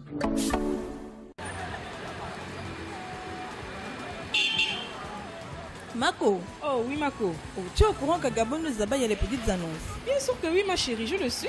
D'ailleurs j'utilise cette plateforme pour promouvoir tous mes événements tellement intéressants. Ah mais tu es méchante, tu ne m'as même pas dit ça. En tout cas. Et à quel moment elles sont diffusées? C'est du lundi au vendredi à 10h15 et 18h15. Mais ça va hein. En tout cas, et on fait comment pour déposer ces annonces là? Mais c'est très simple. Il suffit de te munir de 20 000 francs et d'appeler au 077 94 08 34 ou de te rapprocher de Gabon News qui est situé au quartier Montassin. Tu vois l'école Sainte-Thérèse là, juste en face. Et tu verras ton annonce sera diffusée 2 fois par jour pendant 5 jours. Attends, tu as dit combien? 20 000 francs CFA. En tout cas, nous tous on est là-bas. On te donne rendez-vous à Gabon News FM du lundi au vendredi à 10h15. Je note bien. Et 18h15 pour avoir la crème des offres de la capitale. Gabon News FM, on est ensemble, même à l'étranger. Gabon News FM. Gabon News FM, c'est sympa, magie et unique.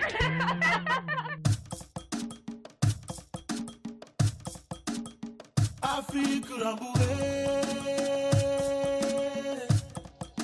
Gabon Music Challenge, votre nouvelle émission interactive qui fait l'actualité des musiques gabonaises sur la 93.5 FM.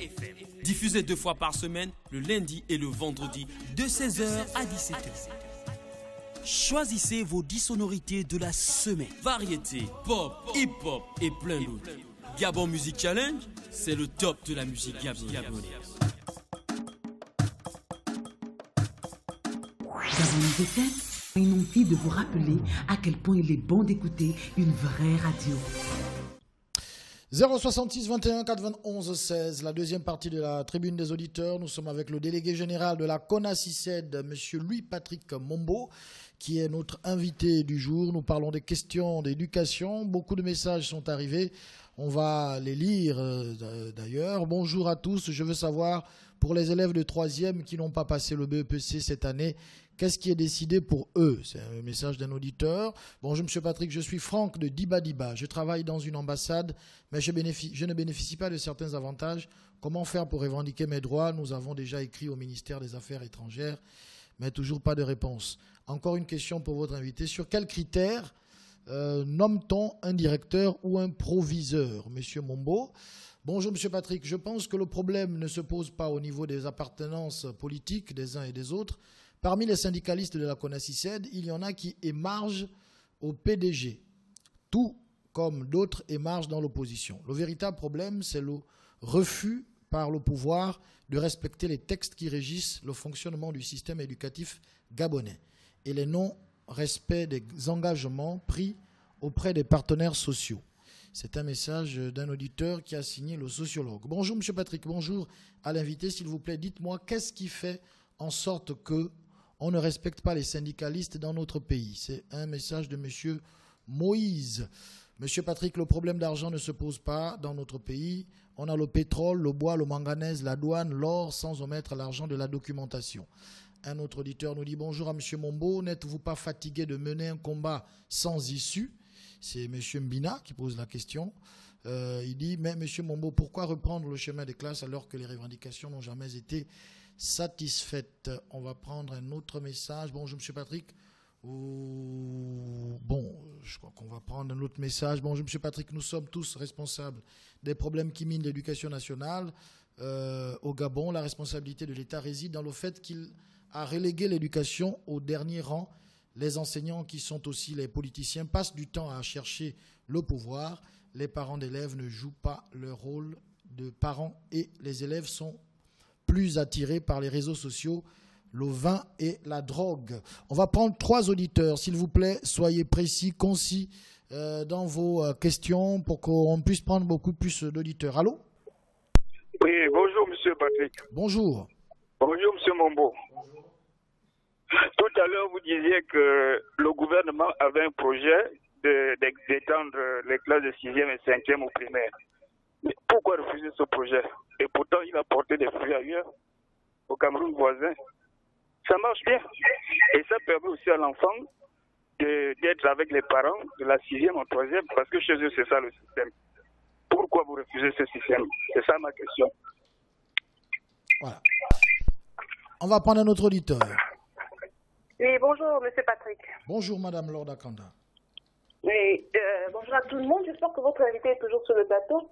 Il est avec nous, il vous écoute. D'accord, ok. Bon, moi, j'ai comme une impression... bonjour d'abord à lui, je ne vais pas être impoli. J'ai comme une impression de déjà vu. Je ne sais pas si son syndicat fait partie également du SENA, syndicat de l'éducation nationale, parce que lorsque il était question de passer le baccalauréat cette année, le Sénat s'est levé et monté au créneau pour dire que si l'État ne répond pas à leurs attentes avant la date butoir pour l'examen n'aura pas lieu. Et pourtant, l'examen avait bien eu lieu. Qu'est-ce qui s'est passé entre-temps? Est-ce que l'État a eu à répondre à leurs attentes ou est-ce qu'ils ont trouvé un terrain d'entente? Parce qu'on ne peut pas à chaque fois répéter les mêmes schémas. Si on veut faire bouger les choses, il faut qu'on soit ferme. Donc, lorsque l'on veut, dans notre de parler de la prochaine rentrée des classes, c'est la même chose pratiquement. Si vous ne répondez pas à nos attentes, on ne fera rien. Voilà, M. Patrick, c'est ma question. Je reste à l'écoute. Merci beaucoup. On va prendre le 3e auditeur. Allô? Allô, bonjour M. Patrick. Bonjour. Oui, je voudrais juste poser une question à M. Mombo. Je vais la paraphraser en demandant à M. Mombo, si je vous appelle faire un travail, je ne vous paye pas. Vous revenez travailler encore, je ne vous paye pas. À qui revient le tort? Merci, monsieur. Voilà. On va répondre à ces 3 questions et ensuite on va prendre 3 autres auditeurs. Première question, le projet du primaire, du secondaire, si les classes de 6e au primaire, ça marche ailleurs. Pourquoi vous trouvez que c'est un mauvais projet? C'est un mauvais projet. Parce que l'enseignement primaire, c'est jusqu'en 5e année. Et la loi 21/2011, portant orientation générale de l'éducation en République gabonaise est clair. Il définit ce que l'enseignement primaire au Gabon. Donc, c'est la première année en 5e année. L'enseignement secondaire également est défini toujours par la loi portant orientation de l'éducation en République gabonaise. C'est à partir de la 6e jusqu'en classe de terminale. Ce qui n'est pas prévu par la loi, nous ne pouvons pas inventer dans notre pays. Or, on veut instituer les classes de 6e ou de 5e à l'école primaire, ce qui est illégal. C'est déjà encore à nouveau un début de transformation des écoles primaires en établissements secondaires. Ce qui vous gêne, c'est l'illégalité. Tous les établissements. Ce qui vous gêne, c'est non seulement il y a l'illégalité. l'illégalité, mais ce qui gêne également, c'est parce que le gouvernement ne veut faire aucun effort pour construire des établissements scolaires. Il y a eu plusieurs établissements primaires qui ont été transformés en collèges. Ces établissements primaires n'ont pas été remplacés par d'autres. Ces élèves apprennent où? On prend le cas de C.S. Nelson Mandela. C'était, je crois, l'NSA. Au niveau de Bataveya, les 3 écoles primaires, il y a une des écoles qui est devenue le CS de Bataveya. Au niveau de Port-Gentil, au niveau de Bac Aviation, le collège Bac Aviation, c'est un établissement primaire. Il y a eu plusieurs cas de transformation d'établissements primaires en établissements secondaires. Et ça, nous condamnons cela. Tout comme nous condamnons le fait qu'aujourd'hui, on veut encore nous ramener, par exemple, le système de double flux. Parce que le gouvernement se conforte dans le fait de ne pas construire des établissements scolaires, tout simplement parce que non seulement ils transforment les établissements primaires en établissements secondaires, mais également ils utilisent ce que j'appelle le double flux. C'est-à-dire les élèves des 6e, je crois des terminales, apprennent en matinée, et les 3e également en matinée, et les autres classes apprennent dans l'après-midi. On surexploite, je dis bien on surexploite l'enseignant qui doit rester par exemple de 7h du matin à 18h dans l'établissement. Nous disons non même également au double flux. Parce que je pense que le gouvernement voudrait revenir toujours sur, disons, voudrait reconduire le double flux par rapport donc à cette année scolaire. Il faut bien trouver une solution avec le... Mais des solutions, il faut... La construction, c'est pas le 9 novembre qu'on va construire les établissements. Mais on a parlé de construction, c'est pas hier qu'on a parlé de construction. Oui, mais là, nous sommes à 1 mois de la rentrée. C'est depuis des années que le gouvernement aurait dû construire les établissements scolaires. Le gouvernement ne l'a pas fait. Nous n'allons pas continuer à encourager, à conforter le gouvernement dans leur manque de volonté de ne pas construire des établissements scolaires. Les parents, les enseignants que nous sommes, les parents d'élèves, les élèves, nous devons tous faire un effort. Nous devons faire chorus pour amener le gouvernement à construire les établissements scolaires. Et c'est le combat que mènent les syndicats d'éducation nationale que nous sommes. Je crois qu'il y a une deuxième question qui a été posée par Mme Laure Dakanda. Oui, elle parlait de la menace, je crois, du Sénat. Alors, en général, les revendications, lorsque les revendications ne sont pas satisfaites, on constate que les syndicats reprennent toujours les cours. Oui, bon, je comprends que Mme Laure ne maîtrise pas les syndicats au niveau, par exemple, de l'éducation nationale. Peut-être les syndicats au Gabon de manière générale. La CONACICED n'est pas un syndicat. La CONACICED est un regroupement des syndicats. Et à l'intérieur, nous avons 7 organisations syndicales. Le Sénat dont parle Mme Akanda, c'est le Sénat peut-être du grand frère de l'APERI. C'est vrai que nous avions été quelques années avant ensemble, mais ce n'est pas la CONACICED. Ce Sénat-là n'est pas membre de la CONACICED. Ils ont posé des revendications. Certainement, la CONACICED également a posé des revendications. Nous avons été clairs avec le gouvernement pour dire, par rapport aux examens, peut-être que les approches étaient un peu différentes. Les examens qui devaient avoir lieu. Parce que le gouvernement, lorsque la pandémie arrive, le gouvernement appelle à une réunion pour nous dire, voilà, nous avons donc le corona qui vient d'arriver, il va falloir revoir certainement l'année scolaire, il faut un nouveau calendrier et autres. Le 14, il y a eu suspension des cours dans tous les établissements scolaires. Tous nous étions surpris. Je pense que le monde entier était sclérosé par rapport donc à cette pandémie. Les réunions qui ont suivi par la suite, il ne fallait pas qu'il y ait une année blanche, tout simplement parce que il y a des élèves qui ont pu dérouler 2 trimestres au niveau du secondaire. Au niveau du primaire, il y a des élèves qui ont pu dérouler 3 paliers. Il fallait voir en fonction donc du travail déjà fait à ce niveau-là, comment est-ce qu'il fallait valider l'année scolaire. Et il était question, par exemple, au niveau du secondaire, disons, pour les 5e années primaires, que l'examen du CEP se fasse. Au niveau du secondaire, que le BEPC se fasse et que le bac également puisse avoir lieu. Mais au dernier moment, nous étions surpris. Donc le 30 juin, lorsque le gouvernement vient parler des mesures d'allègement par rapport donc, à l'état d'urgence, que le CEP n'aura plus lieu, que le BEPC n'aura plus lieu, tout simplement le bac qui va s'organiser uniquement. Nous avons été surpris et nous avons insisté auprès du gouvernement. J'espère que les parents nous suivent pour ne pas reposer les mêmes questions.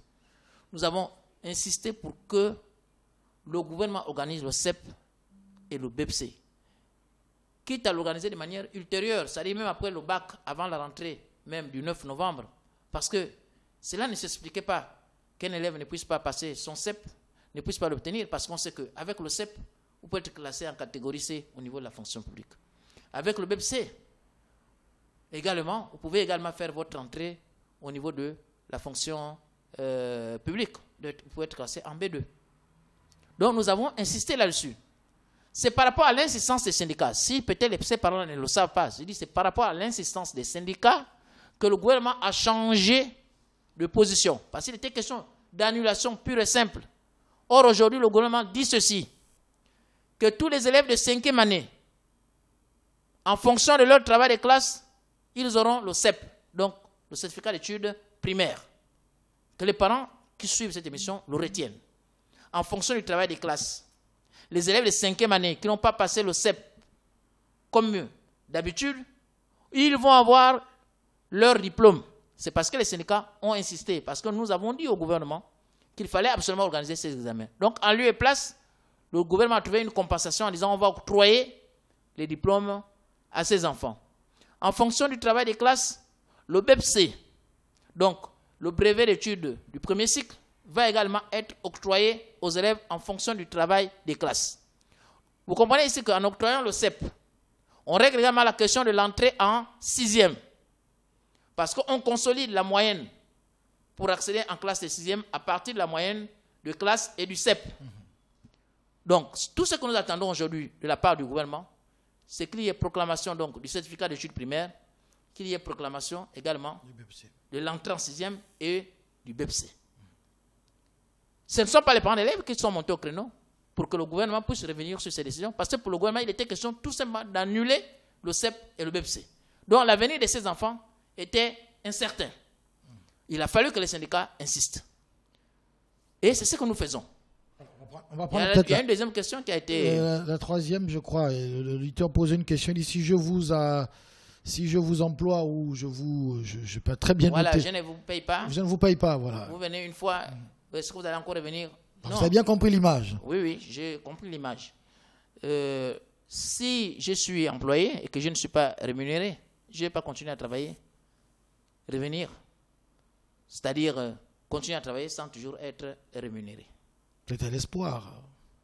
Mais, étant entendu que nous avons des textes dans notre pays, lorsque vous travaillez, quand vous entendez ce qu'on appelle rappel solde, c'est l'accumulation des salaires non payés. C'est un mal enseignant qui continue de travailler. C'est parce qu'il sait que le gouvernement finira par régulariser sa situation et qu'il y aura le paiement des rappels soldes. On ne peut pas aussi venir avoir travaillé des années durant et dire que non, je ne peux plus continuer à travailler et c'est finalement l'État qui vous aurait exploité gracieusement sans pour autant que vous n'ayez bénéficié de la contrepartie du travail que vous avez effectué. Ça, ce n'est pas possible. Et le rôle des syndicats, nous rejouons parfaitement le rôle qui est le nôtre. En même temps, nous travaillons en tant qu'enseignants, mais nous sommes dans un État qui est organisé comme tel. Dans toutes les administrations, beaucoup se plaignent du fait que l'État n'arrive pas à honorer ses engagements. Or, lorsque nous nous retrouvons, par exemple, avec le gouvernement autour d'une table, nous arrêtons les mécanismes. Le gouvernement prend des engagements pour dire que désormais, les agents publics ne vont plus attendre longtemps pour que leur situation salariale soit régularisée. Si le gouvernement respectait la loi, on n'avait même pas besoin de faire un débat autour de cette question. Je disais tantôt que l'article 117 de la loi 1/2005 portant statut général à la fonction publique est clair. Dès la signature de votre première prise de service, vous avez droit à la rémunération. Donc, c'est à chacun de jouer sa partition. Les syndicats ne montent au créneau que lorsque le gouvernement ne respecte pas, par exemple, les engagements. Le gouvernement ne respecte pas sa partition. Mais il est tout à fait normal que nous, en tant que syndicats, nous montons au créneau. Et c'est ce que nous faisons. Donc, le syndicalisme aussi, je disais, c'est la politique de petits pas. On pose des revendications. En matière de négociation, parce qu'il faudrait aussi que les gens le sachent, il y a ce qu'on appelle le point de rupture. Il y a un auditeur au bout du fil. Allô? Oui, M. Patrick, bonjour. Bonjour. Oui, j'ai une question pour M. Mombo. Oui. Oui, vous êtes une force de proposition. J'aimerais savoir quelle proposition avez-vous faite dans le Grand Libreville pour la construction des établissements scolaires. C'est un peu ça ma question. D'accord. Merci beaucoup, monsieur Jean-Narcisse. On va prendre un autre auditeur. Allô? Allô? Allô? Oui, monsieur Patrick, moi, je ne pose pas de questions. Je viens dire quelque chose ici qui me frustre. Les Gabonais, vous voyez, un homme politique de ce pays qui était dans le sérail avait comme slogan de campagne le Gabon libéré de la peur. Est-ce que vous savez pourquoi il a ciblé lui qui était dans le sérail? Mais parce qu'il sait que ce régime sert sur la peur. Vous voyez, à cette émission, les gens prennent des sobriquets, des pseudonymes. Mais pourquoi vous le faites? Vous pensez que si on cherche à vous retrouver, c'est parce que vous avez donné un pseudonyme ici qu'on ne va pas vous retrouver. Le système de renseignement du Gabon est une autre avenue. Même votre femme est un agent de renseignement. Ça ne sert à rien. Alors, on va aller droit au but, monsieur Mvé. Il faut être courageux. C'est le courage qui manque aux Gabonais. Les élèves ont les magistrats qui ne font rien. Les parents d'élèves ne disent rien. Ils attendent que ce soit les enseignants qui aillent au front. Pourquoi? Est-ce que nous sommes des victimes expiatoires? Voilà. On va prendre un autre auditeur au 066. Il y avait deux questions là tout à l'heure. Oui, on va cumuler les questions d'abord pour qu'on ait la possibilité d'avoir beaucoup d'auditeurs qui interviennent. Allô? Oui, bonjour, monsieur Patrick et tout le reste. Oui. Oui, mais je disais, mais écoutez, le problème de l'éducation dont vous parlez, est-ce que ce n'est pas une volonté du pouvoir d'agir ainsi? Parce que lorsqu'on regarde, moi quand j'essaie de voir les hôpitaux qui ont été conçus, ce qui rentrent comme argent, parce que ces hôpitaux-là sont pratiquement les cliniques, à comparer si on construisait les écoles. Parce que moi j'ai l'impression que comme les écoles ne rapportent pas, c'est peut-être à cause de ça qu'on ne veut pas les construire. Parce que les écoles ne rapportent pas sur le plan financier, comme vous voyez, machin. Or, les hôpitaux rapportent beaucoup d'argent. Parce que l'école, c'est l'État plutôt qui dépense. Moi, j'ai l'impression que c'est ça la volonté politique. C'est à cause de ça qu'ils ne veulent pas améliorer notre système éducatif. Pour eux, ils n'ont pas d'intérêt. Par rapport aux cliniques qui ont été construites par-ci, par-là, moi, je les appelle les cliniques. Parce qu'allez-y savoir ce qui rentre là-bas, ce qui sort là-bas par jour. Par rapport aux écoles. Donc moi j'ai l'impression que c'est fait exprès de ne pas vouloir améliorer le système éducatif de notre pays parce que ça ne leur rapporte pas, parce que c'est d'abord des commerçants. Ça c'est un peu mon point de vue. Hein. D'accord. Merci beaucoup. Un auditeur en ligne, allô? Oui, M. Patrick Jean-Constant. On vous écoute. Oui, il est vrai que ce problème-là, la grosse part de responsabilité que nous, les parents, nous, les élèves, les étudiants, on a également notre part. Ça, c'est clair, c'est acté, on le sait. Comme l'a dit M. Mvé, c'est un problème de conscience. parce que les gens ne sont pas capables de revendiquer leurs droits comme il se doit. D'accord. Mais regardons la chose dans son ensemble. Et disons que les enseignants sont ceux-là qui sont capables d'apporter la lumière, qui sont capables de conscientiser, qui sont capables aussi de regrouper déjà en syndicats, de mener des actions assez fortes. C'est pour ça que moi ici, je ne viens pas dire que les parents ont tout fait ou font tout, non. Mais j'interpelle ceux-là aussi qui sont déjà constitués, qui ont une certaine force, qui peuvent pousser les décideurs à prendre des décisions. En disant aux syndicalistes, il faut éviter aussi la routine qu'on connaît depuis des années. Il faut éviter cette routine-là.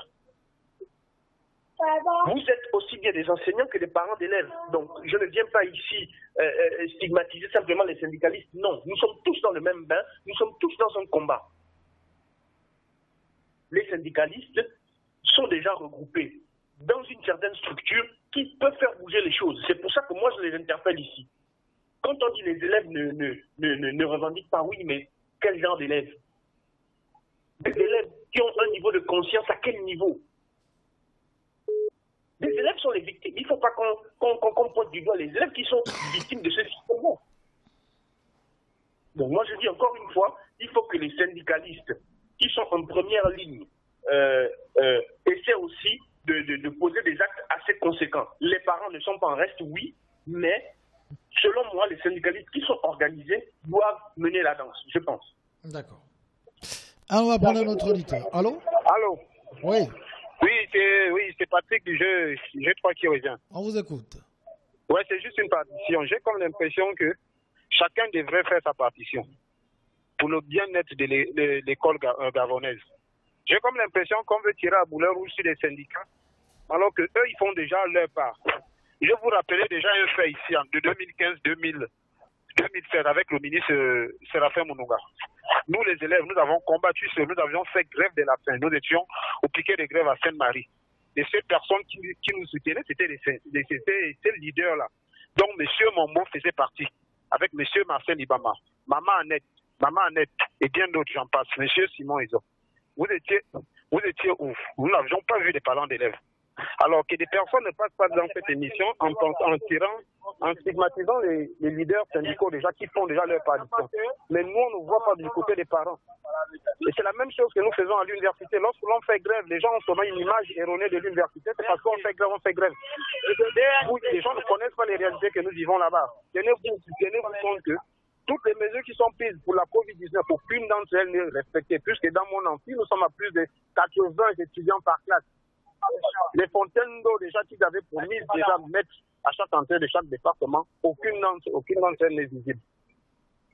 Donc je pense qu'en voulant tirer la boulet rouge sur les leaders syndicaux, nous faisons fausse route. Les enseignants ne sont pas des victimes expiatoires. Ces personnes-là surfent sur la peur qui habite en chacun d'entre nous. Et chacun devait jouer sa partition dans cette affaire. Bon, je suis à l'écoute. Voilà. On va prendre un autre auditeur. C'est son excellence qui vient. On vous écoute. Je voudrais dire ceci. En fait, la CONASPED, c'est un qui fait du travail et nous louons ses efforts.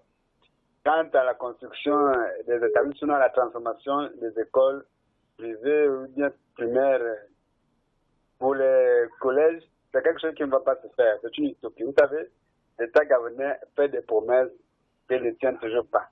En 2016, on était, en tout cas en août 2016, c'est M. Florentin Moussavou qui était passé à Gabon Télévision pour dire octobre prochain, les apprenants gabonais vont apprendre chacun dans son quartier respectif. C'est-à-dire, on devait essayer d'éliminer le non-déplacement pour les élèves. Il avait souligné que l'État gabonais devait ajouter les salles de classe dans les établissements qui existent dans les quartiers, qui vont permettre que les élèves puissent se déplacer pour prendre des longues distances. Chose qui n'a jamais été faite. D'abord, on souligne que depuis 2009 jusqu'à 2016, il n'y a aucun établissement qui est sorti de la terre venant de la part du gouvernement. Donc, en tout cas, c'est une utopie, c'est un sujet même à ne pas considérer. L'État gabonais ne va pas faire en sorte que en tout cas les établissements privés deviennent des lycées ou des collèges. C'est pas possible. L'État gabonais fait manipuler les gens. Donc je termine pour dire ceci. Est-ce que M. Momo Patrick, vous nous assurez que si vos revendications ne sont pas honorées, cette année-là, nous n'allons pas vraiment reprendre les cours. On va quand même mettre, disons, on va baliser vraiment le domaine éducatif pour essayer de résoudre tous ces problèmes-là en un an. Moi, je ne sais pas, essayez vraiment de nous continuer. Merci beaucoup, je suis à l'écoute. Un autre auditeur, allô? Bonjour, M. Patrick. Bonjour. Oui, c'est Moïse du gouvernement. On vous écoute. J'ai posé la question tout à l'heure, mais je pense que M. Mombo est passé à côté. Je demandais tout à l'heure, qu'est-ce qui fait en sorte qu'au Gabon, on ne respecte pas les syndicalistes? La question est adressée à M. Mombo. Répondez-moi, s'il vous plaît. D'accord. On va prendre un autre auditeur. Allô? Oui, monsieur Patrick, juste une dernière question à M. Mombo.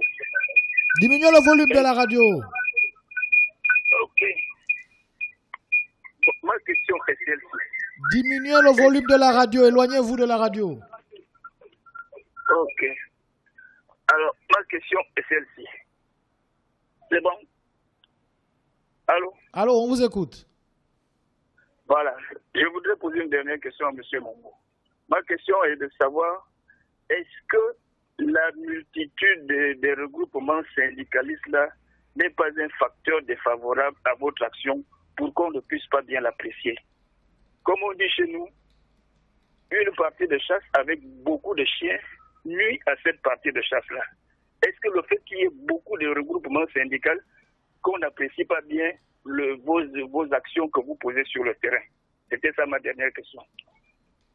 Voilà. Merci beaucoup. On va prendre un auditeur qui est au bout du fil. Allô? Diminuez toujours le volume de votre radio avant de nous appeler, hein, parce que je ne sais pas comment les auditeurs n'entendent pas eux-mêmes cet effet Larsen que produit le retour du son. Bon voilà, on va prendre déjà la première question. Mais avant, je crois que vous étiez en train de terminer une explication. Vous disiez petit pas, quelque chose comme ça. Oui, je disais, le syndicalisme, c'est la politique de petits pas. En matière de négociation, on se fixe, nous, en tant que syndicalistes, ce qu'on appelle un point de rupture. C'est-à-dire, on peut poser un certain nombre de revendications. Nous priorisons les revendications. Il y a aussi des stratégies en matière de négociation et en matière syndicale. Si nous arrivons au niveau du point de rupture, c'est-à-dire le point de rupture que nous-mêmes nous sommes fixés, il a lieu de définir une certaine ligne de conduite. Est-ce qu'il va falloir continuer à durcir le ton? Est-ce qu'il va falloir revoir peut-être, disons, la position du syndicat? Si vous signez par exemple un protocole d'accord avec le gouvernement, vous avez par exemple des revendications qui doivent être satisfaites à court, moyen et long terme, et que le gouvernement a pris ses engagements. C'est déjà un gage de la part du gouvernement, après avoir signé un document comme un protocole d'accord, ou bien un relevé de conclusion, ou un procès verbal de négociation. Mais à partir de cet instant-ci, le syndicat essaie de revoir sa position. Tout dépend des priorités que vous êtes fixées par rapport aux revendications qui ont été posées. Et ça, nous savons exactement quelles sont les priorités lorsque nous posons des problèmes. C'est peut-être à partir de cet instant où les gens ne nous comprennent pas, en disant vous n'avez peut-être pas tout eu, vous revenez. Mais on essaie de faire confiance au gouvernement qui nous dit dans 10 jours, laissez-moi 10 jours, ce que je n'ai pas pu apporter comme solution aujourd'hui par rapport à ce problème, dans 10 jours je vais le faire, dans 1 mois je vais le faire, dans 3 mois je vais le faire. Malheureusement, ce qui pose toujours problème, c'est le non-respect des engagements. Vous avez que dans la plupart des problèmes posés, le gouvernement a déjà pris des engagements vis-à-vis des syndicats, mais c'est le gouvernement qui ne respecte pas ses engagements. Et la seule arme que nous avons, nous, en tant qu'organisation syndicale, si nous avons mené des démarches sur le plan administratif, nous avons tout fait, relancer le gouvernement à travers des courriers, ainsi de suite. Si le gouvernement ne nous donne pas satisfaction, à partir de cet instant, nous appelons à une assemblée générale. Parce qu'il y a aussi une démarche. Les grèves, ce n'est pas comme au marché, on va acheter le gâteau. Non, il faut que les gens le comprennent. Il y a un auditeur qui a posé la question tout à l'heure en disant, est-ce que vous nous rassurez qu'il y aura rentrée scolaire ou pas? Le délégué général de la CONACED que je suis, la CONACED n'est pas la chose qui appartient à M. Mombo. La CONACED n'est pas une chose. La CONACED est une organisation syndicale, c'est une personne morale que nous devons respecter. Et moi, en tant que délégué général, je n'ai pas la même mise sur la CONACED. Donc, par rapport à nos textes, la question va être posée, puisque nous avons saisi, ou nous allons encore relancer encore le gouvernement pour dire que voilà, nous sommes à quelques jours de la rentrée. Malheureusement, tel point n'a pas pu trouver satisfaction, tel point n'a pas pu trouver satisfaction.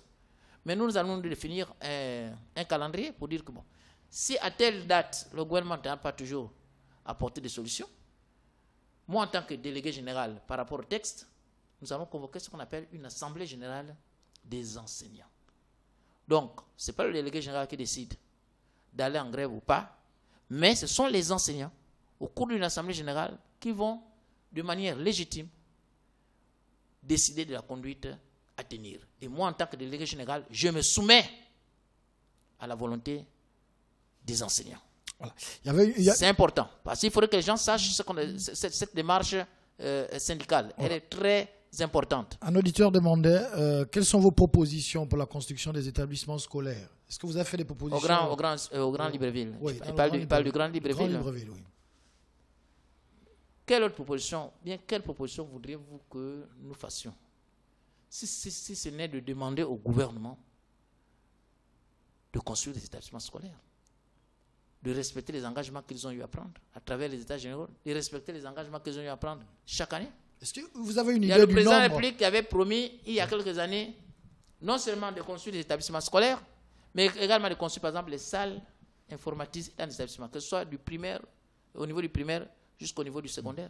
Monsieur mais Mombo, ces salles informatisées là, jusqu'à présent, ces salles n'existent pas au niveau de nos établissements, que ce soit au primaire ou bien au secondaire. Et pourtant, le nouveau ministre, apparemment, il voudrait vraiment que tout ce temps que nous nous inscrivons à l'ère du numérique, c'est-à-dire il faudrait que nous tous nous maîtrisions l'outil informatique. Mais l'absence de l'outil informatique au niveau déjà de nos établissements primaires, au niveau de nos établissements secondaires, je ne sais pas si ce n'est pas paradoxal par rapport à tout ce qui est proposé par le gouvernement. Nous demandons la construction d'établissements scolaires. Quand le gouvernement nous dit qu'ils n'ont pas de terrain sur lesquels construire des établissements scolaires, ce sont les syndicats qui détiennent les terrains. Et pourtant, on dit que la terre appartient à l'État.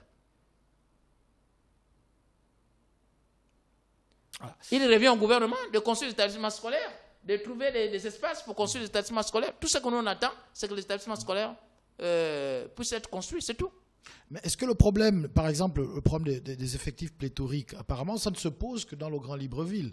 À l'intérieur du pays, on a des écoles qui sont quasiment vides, M. Mombo. Ça dépend de à quel moment on définit ces effectifs-là comme étant pléthoriques.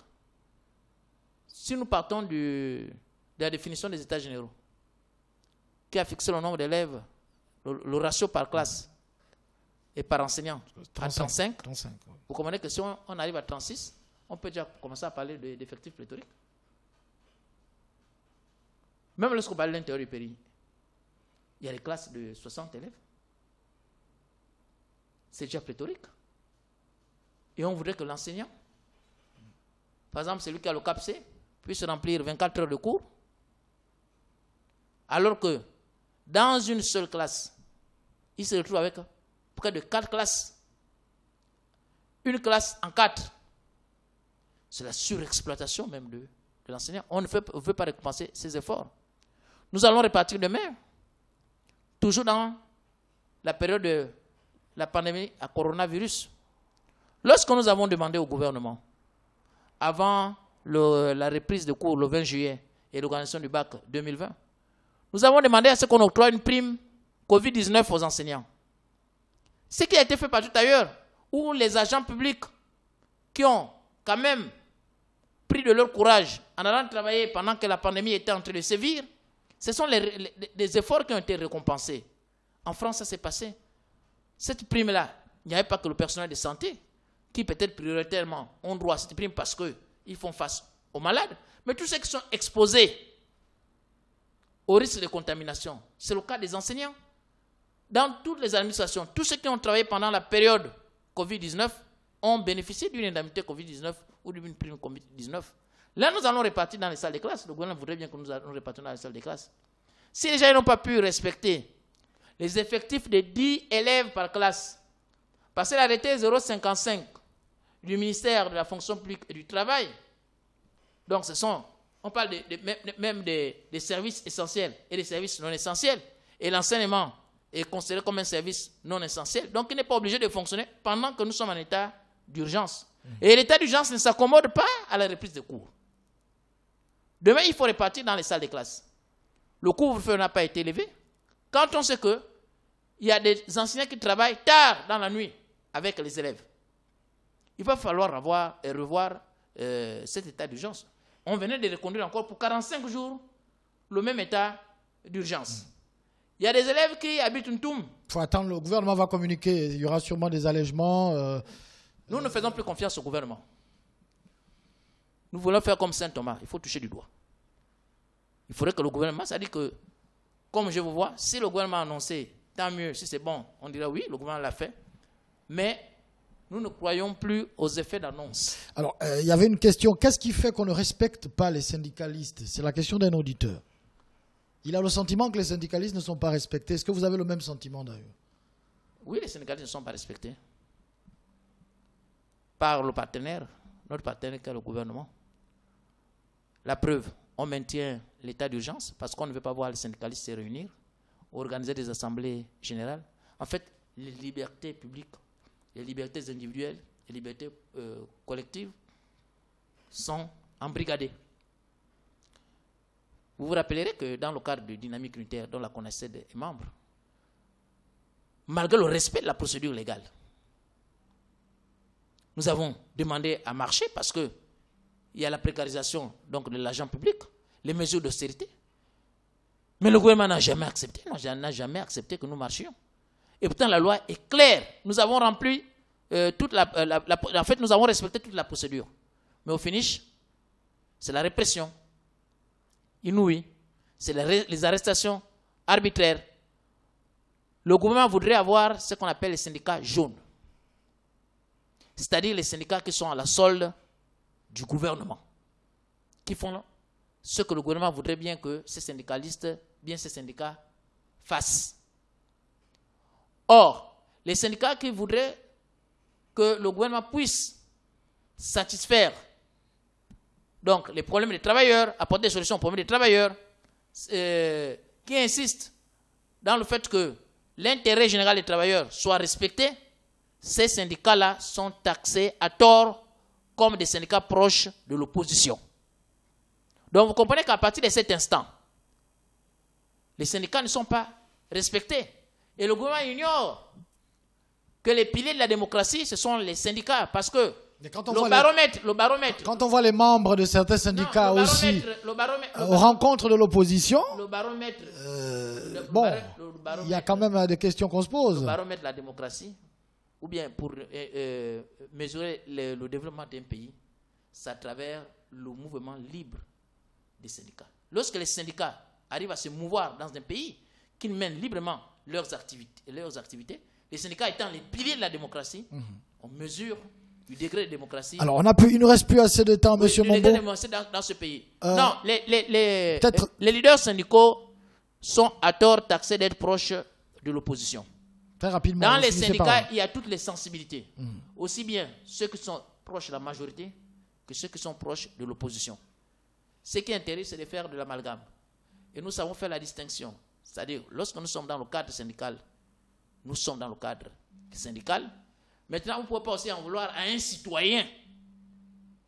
Vous ne pouvez pas demander à un citoyen, quand on sait que la liberté d'opinion existe, vous ne pouvez pas en vouloir à un citoyen d'appartenir à X ou Y parti. Autre chose, si peut-être les syndicats aussi ne sont pas respectés, en dehors du gouvernement qui ne nous respecte pas. Mais quelque part aussi, nous-mêmes aussi, nous sommes fautifs. Il faut aussi le reconnaître. Parce qu'il y a certains leaders qui acceptent de se faire corrompre. Et lorsque vous acceptez de vous faire corrompre, mais en face, on ne vous respecte pas. M. Mombo n'a jamais été corrompu? Non? Si M. Mombo avait été corrompu, je ne ferais plus du syndicalisme aujourd'hui. Et je ne poserai pas les questions avec la même vigueur. D'accord. La multitude des syndicats n'est-elle pas un handicap à vos actions? C'est une question aussi qui a été posée. Oui, la multitude des syndicats. Vous savez, le pluralisme politique va de pair avec le pluralisme syndical. Si vous interrogez l'histoire de ce pays, vous allez remarquer que de 60 à 68, il y avait le pluralisme politique. Il y avait également le pluralisme syndical. En 68, ça marque l'avènement du PDG, le parti État, le parti unique. On dissout les syndicats, on nous impose la COSIGA. En 90, après la conférence nationale, on revient au multipartisme, on revient également au pluralisme syndical. Et la convention 87 de l'OIT est claire. Donc, en ce qui concerne la liberté syndicale, on ne peut pas limiter la création des syndicats. Il revient plutôt au niveau de chaque État d'organiser, de s'organiser en organisant ce qu'on appelle les élections professionnelles. Parce qu'en France, on ne discute pas avec tous les syndicats. C'est avec les syndicats qui sont représentatifs. C'est avec ces syndicats-là que le gouvernement discute. Or, au Gabon, il n'y a jamais eu d'élection professionnelle. Ce qui fait que... Il reste à peine une minute. Nous avons les syndicats mallettes. Ouais. Nous avons des syndicats qui sont réellement des syndicats.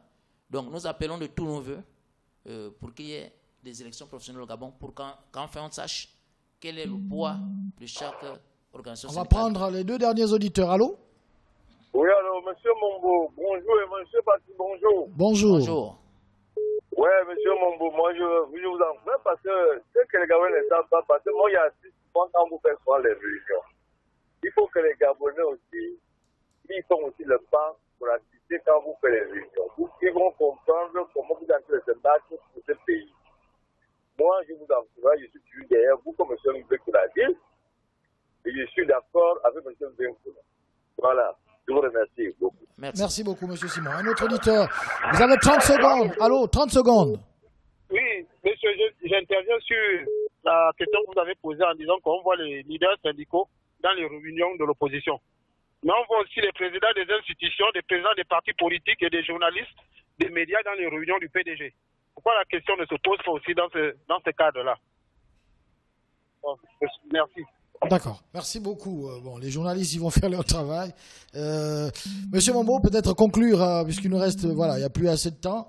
On va conclure, vous allez peut-être prendre, on va prendre rapidement cet auditeur qui est en ligne déjà. Allô, 30 secondes. Oui, monsieur Patrick, j'ai 3 mots que les Gabonais comprennent. Qu'ils ont le droit de revendiquer leurs droits. La conscience, élever la conscience, être courageux et reconnaître que le Gabon nous appartient tous et que vous avez le droit de revendiquer ce que le Gabon doit vous donner. Le Gabon n'est pas une propriété privée. Vous n'ayez plus peur et élevez votre conscience. Voilà mon dernier mot. Merci beaucoup, Monsieur Mvekuna. Alors, vous avez entendu beaucoup de choses sur cette émission. Les auditeurs ont réagi. Peut-être ramasser tout ça et pour votre conclusion, avant qu'on ne se dise au revoir. En 1 minute. Merci. Déjà, la CONACED, à travers son délégué général, vous remercie de nous avoir accordé votre antenne pour pouvoir nous exprimer encore. M'adressant aux collègues enseignants et à nos membres syndiqués, c'est de dire aux enseignants de rester mobilisés. L'année scolaire sera ce que le gouvernement voudrait bien que cette année scolaire soit. Nous avons longtemps posé des revendications. Nous attendons de la part du gouvernement des solutions par rapport aux revendications qui ont été posées. Nous attendons de la part du gouvernement le respect des engagements qu'ils ont eu à prendre depuis fort longtemps et que le moment venu, nous devons tous nous retrouver, nous enseignants. La CONACICED va organiser une assemblée générale. Nous avons annoncé la date officielle, c'est le 5 décembre 2020. Maintenant, s'il y a d'autres circonstances qui peuvent faire en sorte que cette assemblée générale puisse être organisée avant la rentrée scolaire, nous aviserons. Mais c'est en assemblée générale qu'ensemble, nous devons décider de la conduite à tenir par rapport à la rentrée scolaire 2020-2021 et par rapport aux ajustements du gouvernement vis-à-vis des enseignants que nous sommes. Donc, je souhaite une nouvelle fois très bonne journée de l'enseignant, la journée de l'enseignant qui s'est déroulée le 5 octobre 2020. Donc, nous demandons à tous les enseignants de rester mobilisés et que chacun réponde le moment venu à l'appel de la CONASED lorsqu'il s'agira de nous retrouver. Et aux parents d'élèves, nous ne sommes pas les bourreaux de nos propres enfants, parce que nous, en tant qu'enseignants également, nous sommes des parents d'élèves. Mais tout ce que nous demandons au gouvernement, c'est de jouer à leur partition. Ils ont une mission régalienne à jouer. Ils doivent construire des établissements scolaires, ils doivent apporter des solutions donc, au bien-être des enseignants, améliorer les conditions de vie, les conditions de travail des enseignants, améliorer les conditions d'apprentissage des élèves, et ce n'est qu'à ces prix que le Gabon pourrait se développer. Voilà. Mais si rien n'est fait, nous jouerons notre rôle en tant que tout sera fait, nous l'espérons justement, pour que le 9 novembre, la rentrée scolaire soit effective. Merci à M. Mombo d'avoir été dans ce studio. Merci à tous les auditeurs qui nous ont appelés. Et c'est vrai qu'il y a eu beaucoup de messages que nous n'avons pas lus. Il y a des appels que nous n'avons pas pu prendre. Mais je crois que globalement, M. Mombo a répondu à toutes vos préoccupations. À la technique, c'était le Big C. Au micro, Patrick. J'espère que demain, on sera encore ensemble à partir de 11h. Et cette fois-ci, c'est pour parler des problèmes qui vous turlupinent. Au revoir. Et à demain.